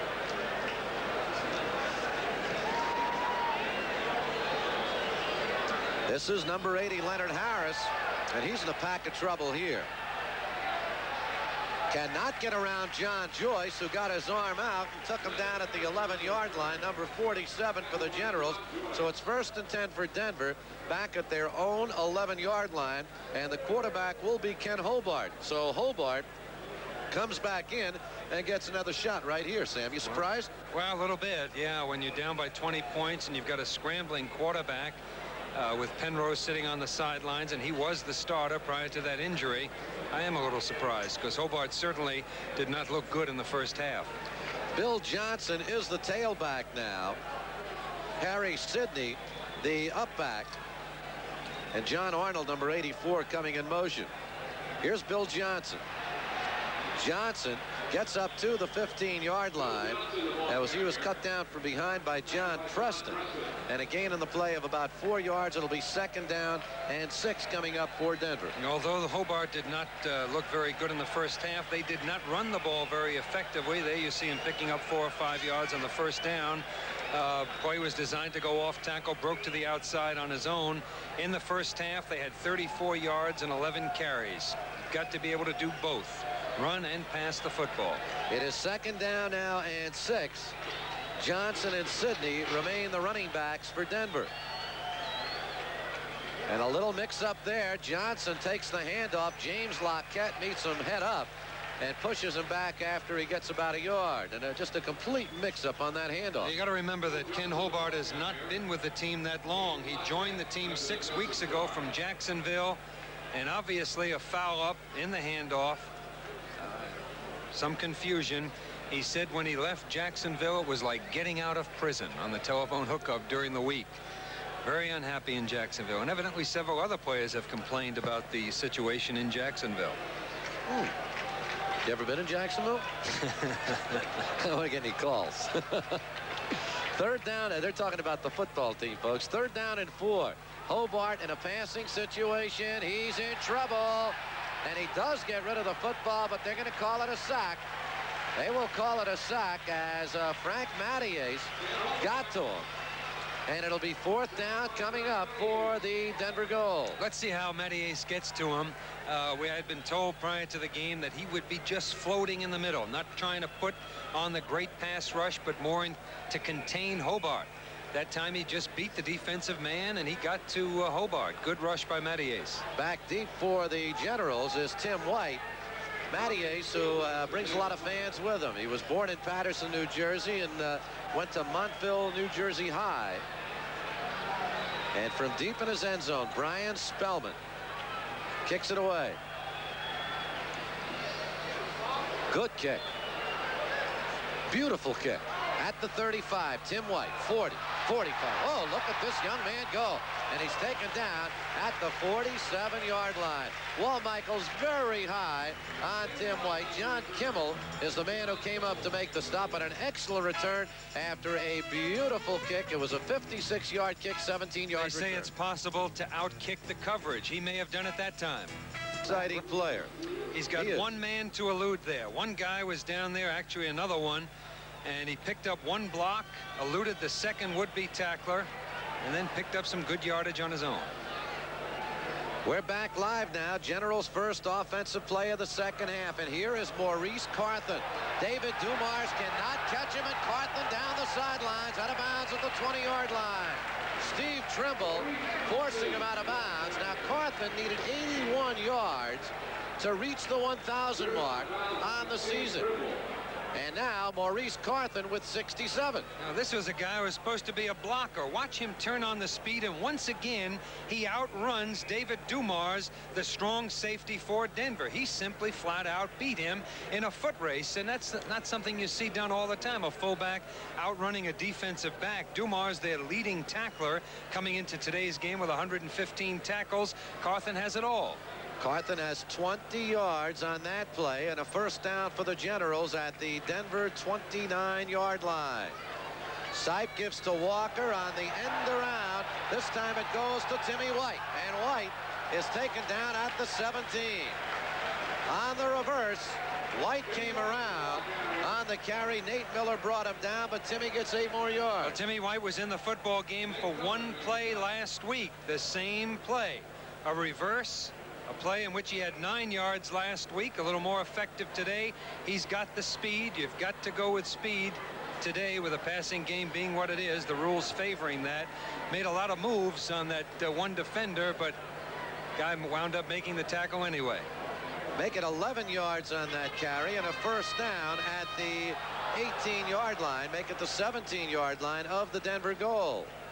Here is Walker, and springing in quickly with Steve Johnson, the left end, dropping Herschel for a loss on the play. Johnson, a first-year pro from the University of Oregon. He's played well, Johnson. He's gotten into the backfield several times in the first half to disrupt things. Once again, they normally go with a 3-man front. They inserted him today to stop Herschel Walker and Maurice Carthen.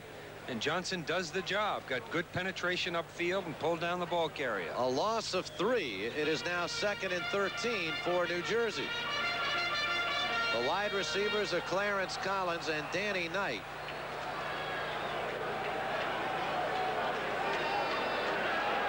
Sipe looking toward the end zone. Bowers, what a catch!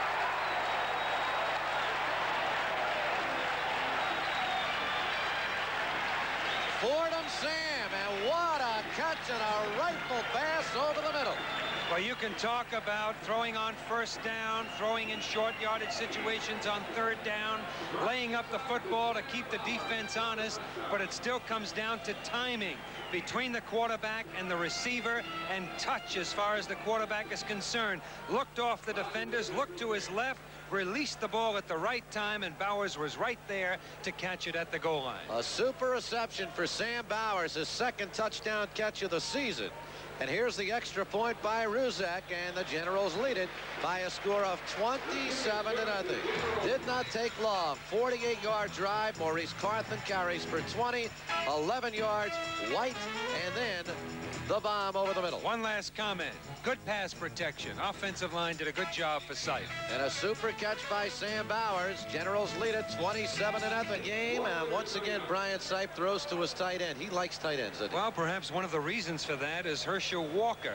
You know, defenses can't afford to put a linebacker on that tight end to hold him up, because that hurts in their defense against the run and stopping Herschel Walker, which they're primarily concerned with. Here's Leonard Harris with a good return. He gets it up to the 30-yard line before he is taken down by John Miller, and it'll be 1st and 10 for Denver coming up from their own 30. Where was John Joyce? He's been in on every other tackle, right, on every kickoff and punt return.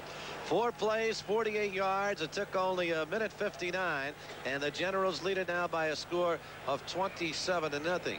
Checking over in the sideline just to see if Gene Bradley might be warming up, but at this stage Coach Walt Michaels will stay with Brian Sipe. 1st and 10 for Denver from their own 30. Kenny Hobart remains in the lineup as the quarterback for the goal.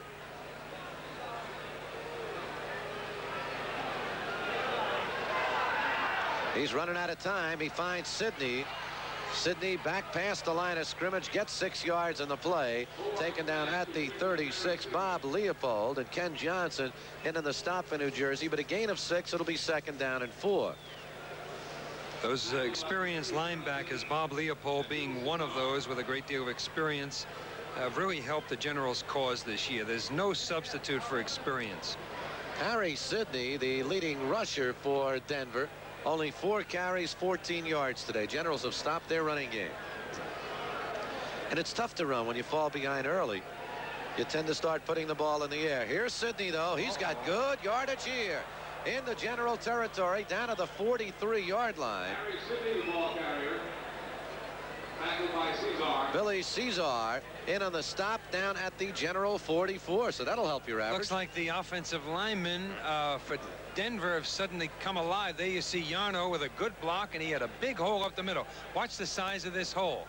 Okay, a trap. Number 75 was trapping on the play. That's that big offensive guard, 6'7", 295 pounds, coming from his right guard spot, clear across on the other side. He picked up a block and left a gaping hole for Harry Sidney to break through. He gets 20 yards on that one, and it's a 1st and 10 for Denver. Bo Matthews now becomes the only setback, and Big Bo bobbles it away.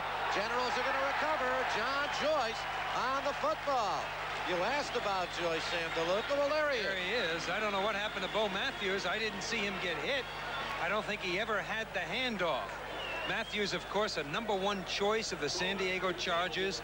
Great expectations. Never lived up to those expectations, but always a pretty good runner. Let's see what happens here. He has the football. He just never did tuck it away. Just never got a handle on the football. Well, John Joyce did, and the Generals have it back. 1st and 10 at their own 48-yard line with 8 minutes and 10 seconds remaining in the 3rd quarter. Generals lead it 27-0.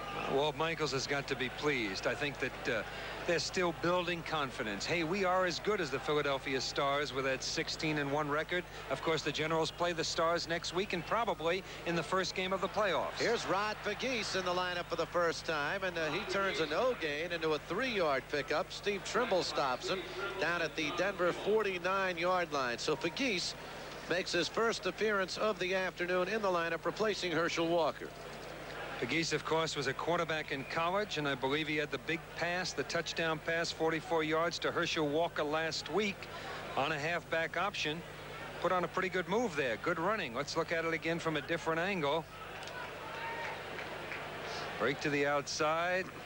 Shake him off. Outrun another guy and pick up a few yards. Dave Stahl's very nearly had him. Here's Carthen, and Carthen puts his head down at the 45-yard line.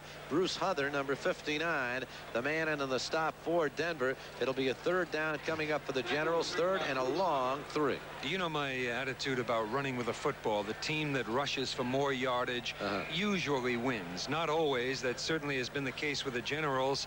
Last week was only the 3rd time all season that they had more passing yardage than rushing yardage. They had 253 yards passing, 150 rushing. Today might be the 4th time that happens, as they now have 177 passing and 122 rushing.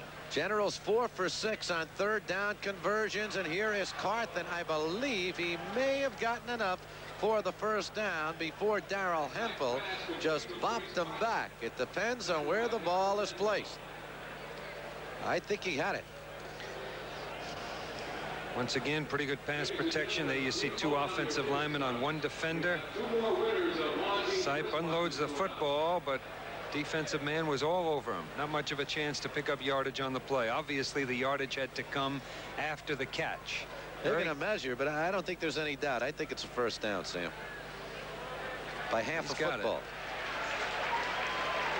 So a 1st down for the Generals at the Denver 42-yard line with 6:20 remaining in the 3rd quarter. 27-0 New Jersey, and the Generals just trying to put them away right here, and Denver's still unable to show any offense. Well, Denver has made their share of mistakes also. A couple of key turnovers which have hurt them. Of course, the Generals got the ball back on a fumble by Bo Matthews where nobody hit him. Just popped up into the air. Pegues goes out into the wing on the left side, and Carthen takes the handoff, makes a good move outside and moves it down to the 34. Steve Johnson in on the stop, but a gain on the play of 6 yards. Well, I just can't help but be impressed with Maurice Carthen. And of course, one of the keys up front is Kent Hull, the offensive center in his 2nd year. That's a good block. He stays with his man all the way. The running back has passed him. He still has contact. Remember, that offensive lineman isn't supposed to drive that man 5 yards downfield and dump him on his back. All he has to do is keep contact. That's the secret. That's his assignment. Stay with that defensive man wherever he goes. Here's 2nd down. Pegues trapped in the backfield and taken down by Darrell Hempel. Bruce Thornton, the man who came up first, number 60, and Hempel finished him off, and a big loss in the play back to the 39. Well, that's going to happen when you have a gambling, aggressive type defense. When you send 2 linebackers, or in that case a safety, coming across the line of scrimmage, you're going to come up with a big play. The blitz is to the defense what the bomb is to the offense. But when it doesn't work and people are out of position and it destroys the line of pursuit and the evenness of a rush, that's when the big one breaks against you. So the blitz is a gamble. The blitz is something that losers rely on heavily. Winning teams do not. Here is Brian Sipe looking downfield, and that ball was intercepted. Great interception downfield, and the lateral over to Hempel. It was Anthony Allen with the interception as he took it right out of the hands of Clarence Collins, then lateraled it to Hempel. And we've got an injured player on the field. Brian Sipe is down. Yeah, he got hit as he released the football, but could have had a little bit more on the football. But watch Anthony Allen, number 27, how he uses his body. See how he got his body up between the football and the intended receiver, number 82, Clarence Collins. So there was no way that Collins could get an arm on the football to deflect it from the hands of the defensive back. Fine play by Anthony Allen, the cornerback for Denver. Like that move that Hempel made, looked like a Harlem Globetrotter, sifting it behind his back. Little Magic Johnson move. But the big concern right here, Brian Sipe flat on his back at midfield. Gosh, you know, and I know they intended to substitute the veteran players, the players like Sipe, who have played 2 professional football seasons back-to-back. Sipe and those linebackers and a couple of others that came right over for the NFL. Maybe Walt was wishing now he had taken him out a little bit sooner, but Sipe is up and running off under his own power. Well, we most probably, or we may be seeing Gene Bradley when the Generals get the football back, depending really how Denver does. 4:23 remaining in this third quarter, and it's been all New Jersey. 27. Sam DeLuca back here at Giant Stadium. Generals lead it by a score of 27-0. Denver's got the football. Kenny Hobart still in at the quarterback position. And Hobart's pass very nearly intercepted by John Preston. He's the only man who had an opportunity at that ball, and Hobart racked up as he threw the ball, and he is down on his back. A good rush by Jim Byrne, number 74 for the Generals, playing over offensive guard Greg Fiesel. He's that big guy we were talking about, 6'7". Watch him, number 75 now. He's got all this size. You don't have to pop. Just sit there and absorb the blow. Byrne comes in, gets him off balance, tugs on that jersey, and gets around him. Good job by Byrne. Poor job by Fiesel. God, if I was that big. Bothers you as an offensive sure. lineman. Yeah, all you had to do was move laterally. When you're that big, you don't have to pop anybody. You just wall them off. Just stand in front of them. It's more, well, I won't say more, Sam, but your theory is it's a game of leverage. Strength, of course, important, sure. but leverage is the whole key. You don't have to knock a guy back 20 yards, like you say. That's right. Just stay in him front out of for him, a second that's or all. two. Because the situation is almost completely reversed. In that situation, you had the offensive lineman who weighed almost 40 pounds or 30 pounds more than the defensive lineman. I'm sorry, Jim Byrne is 270. I was looking at Matty Ace. He's 255. Anyway, Craig Penrose back in the football game. Let's see how he gets hurt. You see Byrne come around now. Oh, he just caught him under the shoulder pads. Probably got him right in the ribs as he released the football. Well, Craig Penrose has come back into the lineup. It has not been a highlight film day for Ken Hobart. 3 for 11 for 56 yards. No, bad day.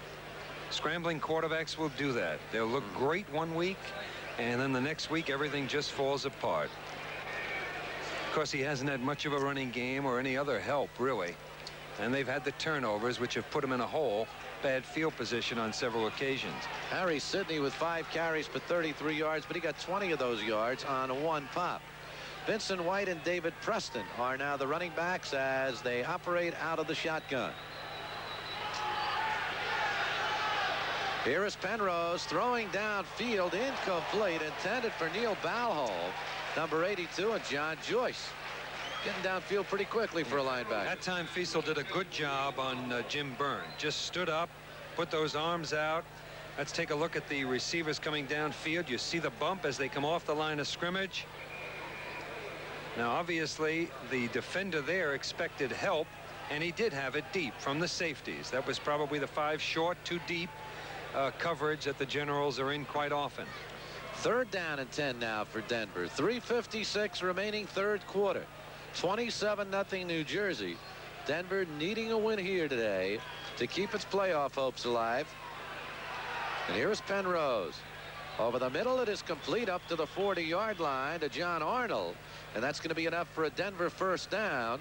So Penrose comes on and works a first down by hitting the rookie John Arnold. Yeah, there's a time to go up in the air to catch the football. Normally, you like to keep your feet on the ground. When the ball is thrown rather delayed like that and high, you like to get that body up to prevent that defensive back who's behind you from reaching over and deflecting the football. Watch how he attempts to use his body there to keep the defender from getting a piece of the football. Good job. 1st and 10 for Denver. Back to live action. Sidney, the lone setback. He gets the handoff, makes a good move, and gets himself another first down to the Generals' 48-yard line. John Joyce in on the stop, so Sidney begins to rack up some numbers. And while it's late in the ball game, if Denver can pick up a couple of scores here and just maintain a balanced attack, this ball game may not be over yet. And once again, a good trap on the play by George Yarno. There he comes, number 66. You saw him come across your screen, trapping on number 74, Jim Byrne for the Generals. Another 12-yard pickup on that one by Sidney. That gives him 44 yards on 6 carries. Penrose still in the shotgun formation. And he's throwing deep downfield, way out of bounds. Lucky. Ball picked off by Ken Johnson, but 5 yards over the line. Again, they were in that deep zone, and he was not about to find his receiver. Actually, he may have been throwing out of bounds, and if he wasn't, he should have been throwing out of bounds. Well, he's a veteran. Earlier we pointed out Hobart threw into a crowd a couple of times and nullified drives by his team in doing so. When in doubt, throw it out. 2nd and 10. Sidney the lone setback, left side of your screen. And here's Harry Sidney. Gets down to the 47-yard line. Bob Leopold into the stop. A gain of 3 on the play. Clock runs. 2:15 remaining third quarter. 27-0 Generals. And for Denver, they've got a 3rd and 8 coming up. Yeah, that time they pulled that big offensive guard we were talking about, Fiesel, number 75. The running back elected, however, not to follow the lead blocker. He broke back to the inside and into a host of Generals. They'll operate out of the shotgun here. They need a first down. They need something. They are 3 of 8 on 3rd down conversions. Penrose over the middle. It'll be shy of the first down. He hit Vincent White coming out of the backfield, but John Joyce and John Preston were there to combine on the stop, and it'll be a 4th down coming up for Denver. See, this is a meaningless completion. This is a completed pass that the defense will readily concede. 5 yards. They need 10 for a first down. It's a 3rd down situation. Means nothing. They knew they could get that pass. Obviously, they were hoping to pick up the yardage after the receiver caught the football. Well, now we have a 4th down, and Denver needs 3 yards because they are going for it. And Penrose will work out of the shotgun one more time. That's Harris, number 80, at the top of your screen. And Craig Penrose. He's got the first down. Coming out of the backfield, Preston. And let's see, did they have him down at the 33, or they allow him to carry it down to the 27-yard line? Gregory Johnson in on the stop. They'll bring it back, but it is enough for a first down for Denver. No, they will mark it down at the 27-yard line. Good move by Preston. Came out of the backfield, broke to his left, was covered by a couple of Generals. They obviously took their eyes off the receiver, looking at the quarterback. Hey, what's taking so long? At that point, Preston stopped short, came back to his left, and was all alone when he caught the football. This could be the final play of the 3rd quarter. 17 seconds remaining. 1st and 10 for Denver at the Generals' 27-yard line. As White comes in motion, the handoff Harry Sidney, and Sidney showing some good extra effort. Takes it down to the 22. John Joyce in on the stop, and the gun will sound. Ending the 3rd quarter here at Giant Stadium. 3-quarter completion, and it has been all New Jersey through the first 45 minutes of this ball game. We've got 15 minutes of football remaining. Denver's on a drive. They need a touchdown right here. Generals lead it 20. Denver came into this game with a shot at a playoff berth. They were 8-8. 2 wins in their final 2 games. They play Oakland next week, and they would be in the playoffs, but they are not on the verge of winning this one, and their record would drop to 8-9. We start the 4th quarter with the Generals leading 27-0. Well, they might still have an outside chance because, as I recall, they have a good record within the division. Right. And if they wind up in a tie, they get the nod. And Oakland is in their division. Oakland started off horribly this year and then turned things around. Their record now 7-9. Yeah, that's what happens in a new league when people are still developing, and sometimes the addition of a quarterback or a quarterback that suddenly blossoms can carry a team. On 2nd and 5, here's Harry Sidney. John Joyce brings him down from behind. That could have been a big gainer, but the linebacker Joyce showing good moves all afternoon. Yeah, he's aggressive. He's Walt Michaels type of football player, as Walt will tell you. That time he was coming across. The Generals rarely blitz. He obviously read the play, made a good adjustment to the outside, and eventually brought down the ball carrier. Saved the first down. It is 3rd and 1 now for Denver.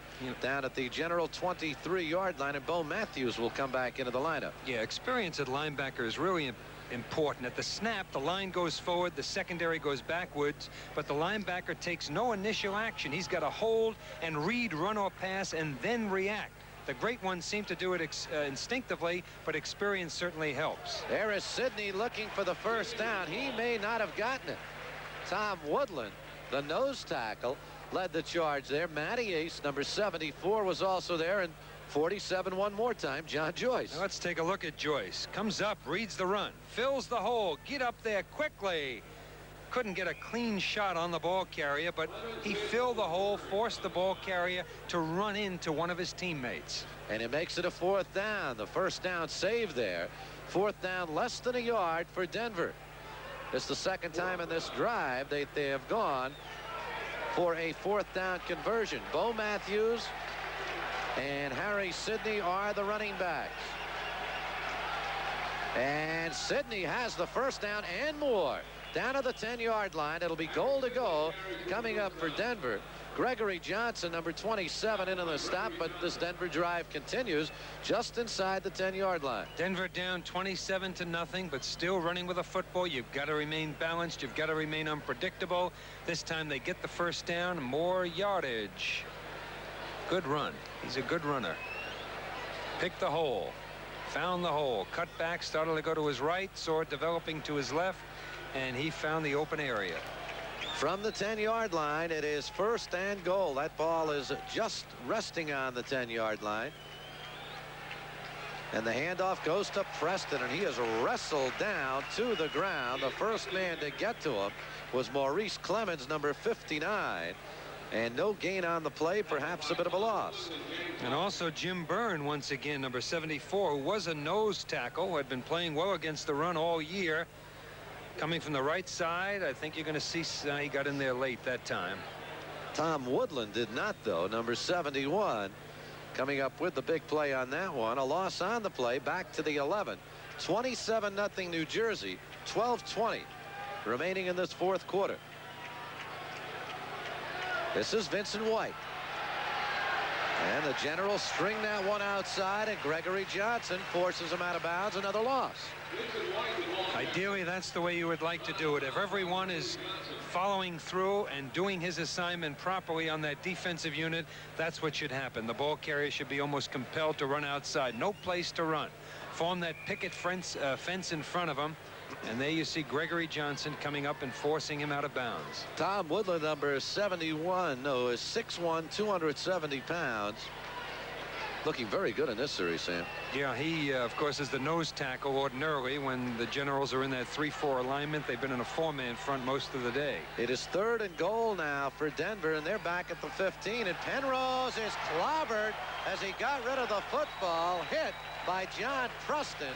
And it'll go as a 4th down, and James Lockett very nearly intercepted it. But Preston came in, safety blitz time, and he got to the quarterback. Okay, again, you've got to remain unpredictable. You've got to keep the offense or the defense off balance. The Generals rarely blitz. They rarely send a cornerback. That time they did, and they got to the quarterback.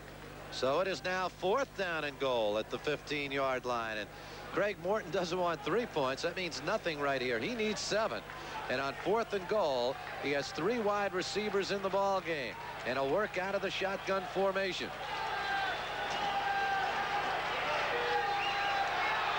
Blitz was on again, throwing to the end zone, and the ball is intercepted by Gregory Johnson. He may go all the way. He is at midfield and taken down from behind. Leonard Harris brought him down. Gregory Johnson with a 53-yard return on an interception from the end zone. Great play by Gregory Johnson. I don't know if you'll see it, but once again they were blitzing the cornerback. That means he had man coverage all the way. It was Johnson and the receiver. And here he just underthrows the football. He was under some pressure. Johnson picks it off, and once again the Generals are at midfield. Let's make it a 54-yard return from 3 yards deep in the end zone back to his own 49, and that nullifies the Denver threat. Generals have it back in great field position. 11:57 remaining in this 4th quarter, and it's by Gregory Johnson. Watch Craig Penrose, and the intended receiver John Arnold had some trouble downfield. He tripped. Yeah, Mike Williams is trying to avoid him, the defensive back, but collided, and it sort of threw off the receiver, allowing Johnson to come up with the interception. 53-yard return. Now Maurice Carthen on first down barrels forward down to the 45-yard line of the Denver Gold. Steve Johnson in on the stop, and Carthen, if he gets 5 yards on that play, he will hit 1,000 for the season, and I believe he gets 5. Ken Friedman, our statistician, puts it up. Gene Bradley in the lineup now at quarterback, replacing Brian Sipe, who was shook up on the last time he threw the ball on an interception. 13 carries, 81 yards for Carthen.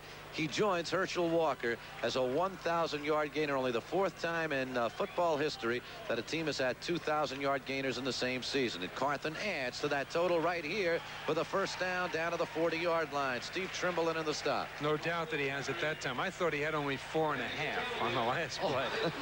Only the 4th team in pro football history to have 2 pro backs on the same team go over 1,000 yards. Once again, a nice move by Carthen to the outside.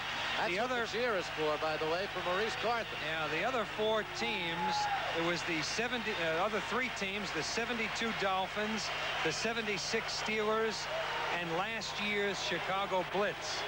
Kevin Long was one of those backs for the Blitz, right. who had 1,000 yards last year. Former New York Jet Kevin Long.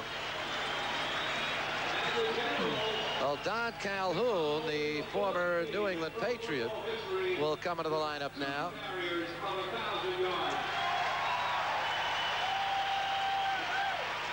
And here's Rod Pegues on the carry. He bobbles the ball, but after he hits the ground, Dave Stalls in on the stop. So it'll be 2nd down and 8 coming up from the 38. You know what I think about the importance of the running game, and you know you can, well, let me get to that later. Here, Rod Pegues, he was stumbling when he caught the football or when he on that lateral and never really regained his composure. Unable to find an open area. Stumble for a couple of yards. Clock is running, 9.5 remaining. Danny Knight goes wide to the top of your screen.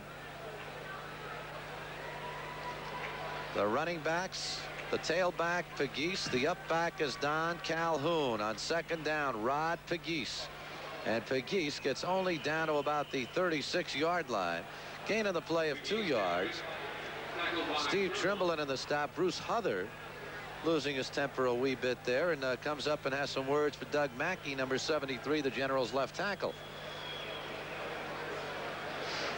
I'm sure that Walt Michaels and the rest of the Generals would be content to just keep the football on the ground and run out the clock. We got 8:50 remaining in the football game.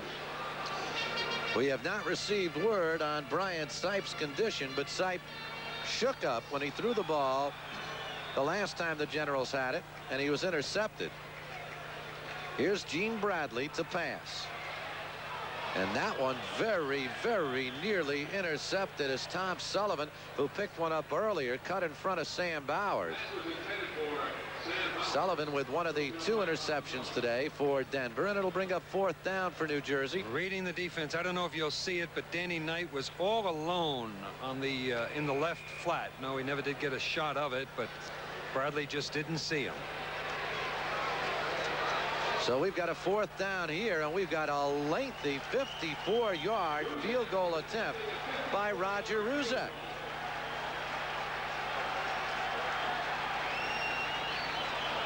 It's placed down, but wait, we got flags. We got a lot of flags dropped on the field. Ruzek on the season, 14 for 19. He's70 for 2 from beyond 50 yards. Number And this one will be 54. And number 71 was clearly offsides for Denver. Mike Call. This will make it a 49-yard field goal attempt from this distance. Contact with the center. Number 71 on the defense. 4th down. Just as you called it, Sam. Ruzek from 40 to 49 yards away, 3 for 5. And this one will be from 49 yards away. He has been a welcome addition to this New Jersey football team. They had severe problems with the kicking game last year. 49-yard attempt.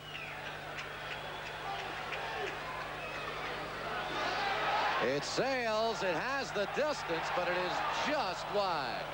Just wide as Roger Ruzek goes wide in a 49-yard attempt with 8 minutes and 24 seconds remaining. So Denver will get the ball back from the line of scrimmage. New Jersey has the lead, 27-0.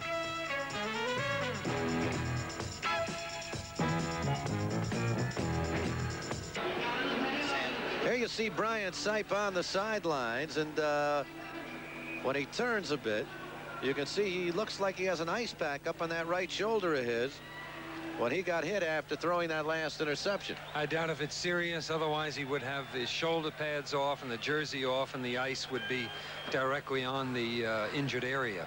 So it is 1st and 10 for Denver. Ken Hobart back in the lineup. Well, looking to everyone set up read a that screen. Gosh. Oh. And Harry Sidney, the intended receiver, and the ball very nearly intercepted that time, as we take a look at Freddie Gilbert, who came in first time today. Well, everybody knows this is a screen. Hobart looks up. First of all, he may have looked too soon to unload the football, but when he looked out there, he saw everyone. There were Jersey Generals and his own people all over the place. Got to be good actors on that screen. The offensive line for Denver obviously left too soon to get out to form that wall in front of the intended receiver. 2nd down and 10 coming up for Denver. 7:59 remaining in the ball game.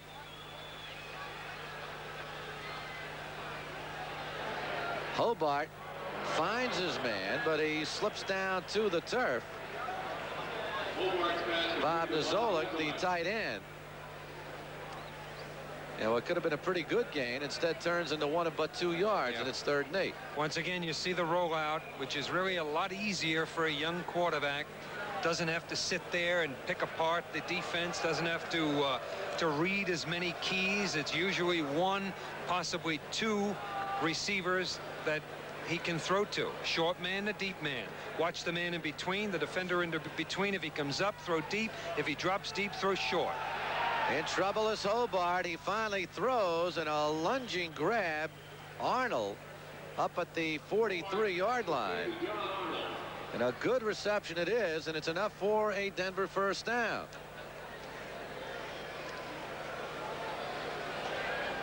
Okay, here's the situation about Brian Sipe. They say it's a nerve problem, some pain in his right arm, and he's got the ice pack in his shoulder. Great catch there by John Arnold. There you take a look at Brian on the sidelines, and he will not be back in the lineup today. There's no doubt about that. At 27-0. 1st and 10 from the 42. Here's Ken Hobart. Incomplete. Dropped by Leonard Harris at midfield. Just a little bit behind him. You know, Spencer, we all know that stats can be used to document just about anything you want. And the Generals' defense is better than Denver's. Now let's watch this. Pumps, just throws behind the receiver. With that in mind, would you object if I made my usual pitch for the importance of the running game? Okay, you know. Well, you know what what would a day be that you don't make your usual The Generals pitch? have 12. Why don't you put it on tape? Go ahead. No, because the stats vary. Sure. Okay, I'll get to it next quarter. Here's Hobart. He tries the draw play this time to Harry Sidney, and Sidney stumbles forward to the 46-yard line. It'll be a 3rd down coming up in about 7. All right, the Generals came into today's game with a 12-4 record. Denver was 8-8. But the Generals were averaging only 4 more total yards a game. Only 4 more yards a game. However, they had been averaging 46 more yards rushing and 42 fewer passing yards. Now, does that tell you something about the importance of the run and a balanced attack? The balanced attack, and that team is 12-4 because that's right, and only 4 more yards a game. Okay, but of course the Generals' defense is a little bit better than Denver's, a lot better. Here's Hobart, this time over the middle. Leonard Harris did not drop it, and he takes it down to the 32-yard line before he is taken down from behind by Mike Williams. So Denver's got a 1st down, and Hobart now 6 for 16. But even there, the thinking about the importance of running, the Generals' defense allowing an average of 31 fewer yards rushing and only 13 fewer passing yards. There you see Hobart sitting up, had good protection that time, and he gets the receiver cutting across from one zone into another, into those dead spots or areas where there are no defenders. 22-yard pickup on that one. It's a first down at the General 32-yard line. Hobart's in trouble. Gets out of it, though, and throws complete to John Arnold. And Arnold's got another first down. Stop on the play made by Mike Williams, and it'll be a first down for Denver once again. And here's where statistics can be deceiving. Hobart has not had a good day today. No, he's going to get a lot of yardage here in these final couple of series. Well, this one was a pretty good play on his part. When that quarterback scrambles, it does put pressure on the linebackers. Remember, the linebackers have a dual responsibility for stopping the run and the pass. Quarterback moves out into the flat like that. Young quarterback who carried 10 times last week for 74 yards. Linebackers have to be concerned. They start to move up toward the line of scrimmage. He dumps it off behind them. This time he's looking to pass again. He's in trouble. It's deflected up in the air. Goes incomplete, and we get a flag dropped on the play. Bob Horn came flying up the middle once again. And they're going to call roughing the passer against the New Jersey Generals with 4:49 remaining. Here's another stat. We were talking earlier in the game about all the talk about the importance of passing on first down and how members of the press thought the Generals weren't doing enough of that up until last week. Let's hear the call. Roughing the passer. Number 75. Blow to the face. First down. They called it on Frank Mattias. Remember, Mattias was the guy who was just supposed to move with Hobart, had his hands up. I would think that's a legitimate call. He could have held up. He did not have to make contact. Ball was already thrown. So we've got a 1st and 10 coming up for Denver down at the New Jersey 11-yard line. 4:49 remaining. Hobart trying to get his team on the board, and a nice lunging grab down at the 2-yard line by Neil Balholm. And not bad coverage on the play. Number 29 for the Generals, Mike Williams, was really right on target. Watch him. He's close to the defender. It was just a well-thrown football. When you throw that sideline pass and the timing is there, it's really almost impossible to stop, and it's a relatively safe pass as long as the timing is there. You notice most interceptions do not occur out in the flat, although we had one earlier in the football game. They occur over the middle when you're throwing into a crowd, as Sipe did before, where he just didn't see that defender back there. Well, the Generals have not had a shutout this year, and they are on verge of losing it right here, and Harry Sidney takes it toward the end zone. He's in. So no shutout in this one as Harry Sidney goes the final 3 yards with 4:41 remaining. Denver is on the board. It is now 27-6, and they just may go for 2 right here. You saw the man going in motion, trying to draw one of those linebackers or take some attention. Running back comes the other way, has a lead blocker. Does he get a block? Pretty good job. The lead blocker got right up into number 59, Maurice Clemens, and allowed Sidney to get over the goal line. 4:11 remaining. 4:41, that is. And here is Bryant Spielman to try the extra point. 27-7 as they kick it through the uprights instead of going for the 2, and it's a 20-point differential in the ball game. The first touchdown of the day for Denver. This one a 68-yard drive, and it took them 9 plays, 3 minutes 43 seconds to put it across, and Sidney with a 3-yard run. 27-7. Spielman will kick it off, and Marcus Hackett back deep for the Generals, number 84. The word from the press box now, they're going to try an onside kick. Brian Sipe, a muscle pull, nothing very, very important, and that one will go out of bounds, so they'll got to do it. They're going to have to do it again. Terry Daniels picked it up, but he was already out of bounds, so we'll come back 5 more yards. Spielman's kick out of bounds. Pretty close, Sam, though. Yeah, the ball is bouncing high enough. Hard to handle. Just had a little bit too much on it. So once again they'll try it, and this time they'll back it up 9 plays, 68 yards that drive, as we told you. Took 3 minutes 43 seconds, and Harry Sidney going over from the 3 to make it 27-7 Jersey Can I get lead. to that second stat that I started? We started to talk before, and we talked a great deal in the early part of the football game about the criticism of the Generals prior to last week not throwing on first down. Coming into today's game, Denver had averaged 5.5 yards on first down plays, obviously because they threw more over the course of the season. The Generals 5.2 yards. That's on first down. Yeah, on first down. So what difference does it make? You understand? You've got to be balanced. You've got to be unpredictable. That's the key, and you've got to win.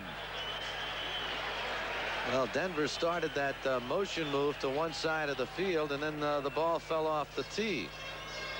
So Spielman will tee it up one more time. It's been all Generals. They led it at the end of the first half by a score of 20-0. One touchdown here in the second half. It came in the third quarter. Brian Stipe, a 21-yard pass to Sam Bowers. That's another good one. That could be trouble for the Generals. Now the Generals come up with it. The Generals come up with it. It's just not Craig Morton's day, is it? Just a little billiard shot. Bob Leopold came up with it down at the 40-yard line. You couldn't kick an onside kick any better than that one. Yep, watch the high bounce. The difficulty in getting hold of the football. 3 or 4 people touch it now. 1, 2. Looked like he might have had a chance at it. And number 27 for Denver, but eventually one of the Generals took hold, took charge. Looked like a pinball machine. General was in command. Sam, looked like a pinball machine bouncing off those bumpers. Yep. From the 41-yard line, 1st and 10 for New Jersey. Gene Bradley in at quarterback. Was a good day for Brian Stipe, and Bradley's going to throw. He better throw quickly if he's going to throw. He's not going to throw. He's sacked at the 25-yard line. Happened quickly. Kevin Hood will get credit for the sack, along with Bruce Thornton. And you can see a couple of linebackers in there. This wasn't done with only the 4 down linemen. You'll see number 60, number 54, they're linebackers converging on the quarterback. When the blitz works, it can be effective, obviously. 17-yard loss back to the 27-yard line. 3 minutes 50 seconds remaining in this fourth quarter of play. He steps into what Weeb Eubank used to call a hornet's nest. Just a bunch of defenders. There are other things you could call that. Okay, here's second down and the bootleg. Just tucked it under his arm. Did Bradley, still on his feet. Back to the line of scrimmage. The initial one. It picks up 7 more yards. Nate Miller in on the stop. So Bradley redeems himself with a beautiful bootleg, tucking it under his left arm. If that were Ken Hobart, he might have had a touchdown. He showed pretty good speed and moves, though. Yeah, he does. Pretty good fake. Catches everybody napping. Got one defender out here. This is the guy that slows him out. He put on a good move there. Got around the cornerback Nate Miller, number 23, and gets 18 yards on the play. Back to the 45. Another view. Bradley once again. That was a fine move. Fine effort. Calhoun and Pegues, the running backs. It's 3rd down and 6. And Bradley throws, and he's got the first down to big Sam Bowers. And he carries tacklers with him down to the Denver 37. Steve Trimble, number 47, into the stop. And another good day for Fordham Sam. Okay, good read by Bradley now. Once again, he sees the line. See those 2 guys coming right up the middle? They're picked up, and that allows him to find Bowers breaking over the middle. Linebackers coming from the middle. Obviously, they cannot assist in defending the pass against the tight end breaking over the middle. So that's a predetermined thing. Tight end reads it. Quarterback reads it. Blitz. Hopefully, your 2 setbacks pick up the blitzing linebackers, and you've got a completion. We have 2:08 remaining in this fourth quarter. Denver takes its first time out, and we'll get back right after this. Warning.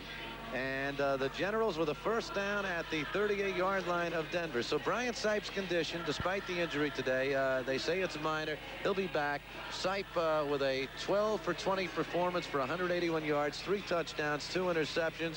and an overall good performance by New Jersey today. Yeah, good performance by the team and a good performance by that man, Brian Sipe. You know, in other years, he's always thrown a great deal. It's very unusual. Well, I think it's by design, obviously, that he hasn't thrown a great many passes with the Generals. But last year with the Cleveland Browns, he threw for over 300 yards 4 times and over 200 yards 10 times. He has a history of throwing a great deal. Put the ball in the air one time too many, That's though, right. in a playoff game. That's why they were the cardiac kids, see? If you can run with that football and control the football, it's a lot safer. Perhaps not as exciting, but a lot safer.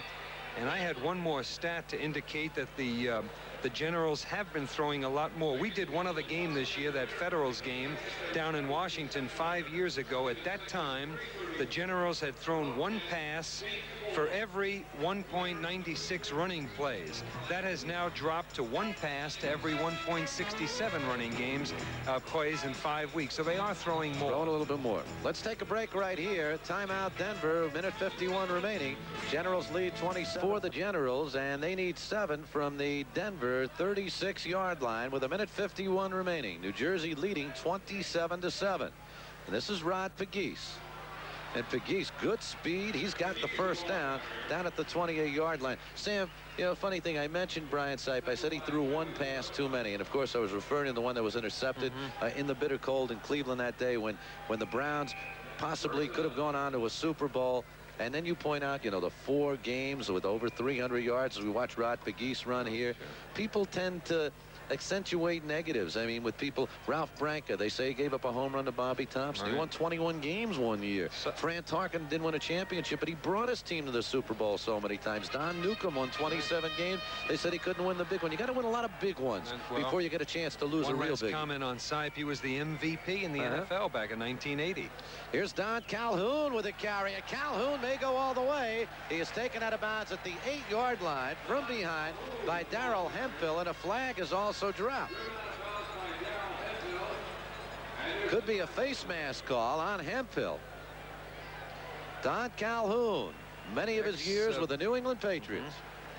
Picked up a good lead block there by the other back. I think it was Pegues.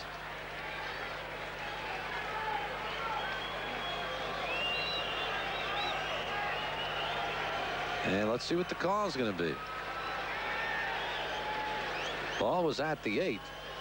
Has an offensive player ever been called for face mask? Because he stuck his arm out, he may have gotten Hemphill. They mark it at the 6. Face mask. Defense, number 25. It was on Hemphill. I was wondering what the discussion was about. It was definitely a face mask call. Yeah, watch that head get pulled around now. There you go. That's the key. Just watch the head. Goal to go at the 6-yard line. Calhoun on that carry gets 17 yards. First and goal at the 6-yard line with a minute and 7 remaining. And here's Calhoun straight up the middle to about the 2. And he is taken down from behind by Steve Johnson. And it'll be 2nd down coming up for the Dangerous and frightening when they grab that face mask. Happened to me one time. Well, let's watch this play. First handoff right up the middle, looking for some running room. Almost gets there. I was playing offensive guard. I was playing offensive guard for the San Diego Chargers against the Buffalo Bills. Sid Youngelman from Lincoln High School in Brooklyn was playing defensive tackle. I pulling out. He gets blocked down the line. Maybe he was playing defensive end. Let's watch the play, Spencer. Calhoun and Pegues, the running backs. Calhoun gets the call. Calhoun, ripped down from behind. Good play by Darrell Hemphill. It looked like Calhoun was in the end zone, and he dragged him down from behind. Yeah, it looked like had he anticipated that defensive player coming over, he might have been able to leap into the end zone. Let's see what happens. When you're this close, you got to smell it. You got to put down that hit. No. He was grabbed quite securely. Well, Calhoun will not get another chance because the final seconds tick off, and Walt Michaels' team has won its 13th game of the season against 4 defeats. An impressive 27-7 victory over this Denver Gold squad. A game that from the outset belonged to the Generals after James Lockett intercepted on Denver's first possession at the 27. It took but 3 plays, and Herschel Walker went in 10 yards for a touchdown. 7-0 Generals. Generals' second possession. They had it for 7 plays, 80 yards. Clarence Collins, a 4-yard pass from Sipe, but the big one was Sam Bowers, a 58-yard reception from Sipe on that one. And the Generals on their third possession, another touchdown. This one, Sipe 4 yards to Herschel Walker, and it was 20-0 at the end of the first half of play. In the third quarter, a beautiful pass straight over the middle, a bullet pass on a post pattern of Bowers, 21 yards from Sipe, and the Generals led it 27-0. It stayed that way until this fourth quarter with just 4:41 remaining, when Denver completed a 68-yard drive on 9 plays with Harry Sidney going over from the 3, and that was it. 27-7. Sam? Pretty good balance. Total 194 yards rushing for the Generals, 184 passing. So once again, more rushing yardage than passing yardage. But the outcome, I think, is important. And the fact that despite the fact that the Generals had a playoff berth secured, they came out with fire. They came out hitting people. They took charge of the football game. And that's the way the coaches would like to see them take it right into the playoffs. Next week, a big game against the Philadelphia Stars, the team they're likely to play in the playoffs. So that should be an interesting encounter. What do you do when you're going to play a team 2 weeks in a row? Do you show them everything? Do you try to mislead them? But most of all, you come out hitting, as Walt Michaels would say. If you don't come out hitting, the Generals were in a situation today, as you say, if you come out 90%, you're going to get hurt on a football field, right, Sam? Can't come out 90%. Boy, you're just going to get knocked on your backside. They came out 100%, and they come away with a 27-7 victory. Want to thank our entire crew here today. Ken Friedman, our statistician, our spotters, Jim Demetrio and Warren Karp. A General victory by a final score of 27-7. And for Sam DeLuca, Spencer Ross saying so long from the Meadowlands. The final score once again, the Generals 27 and the Denver Gold 7. This has been USFL football. Participating advertisers in today's game were Miller High Life, the best beer for the best time of the day. Welcome to Miller Time. The people of Eastern Airlines, they earn their wings every day. And the New Jersey Generals.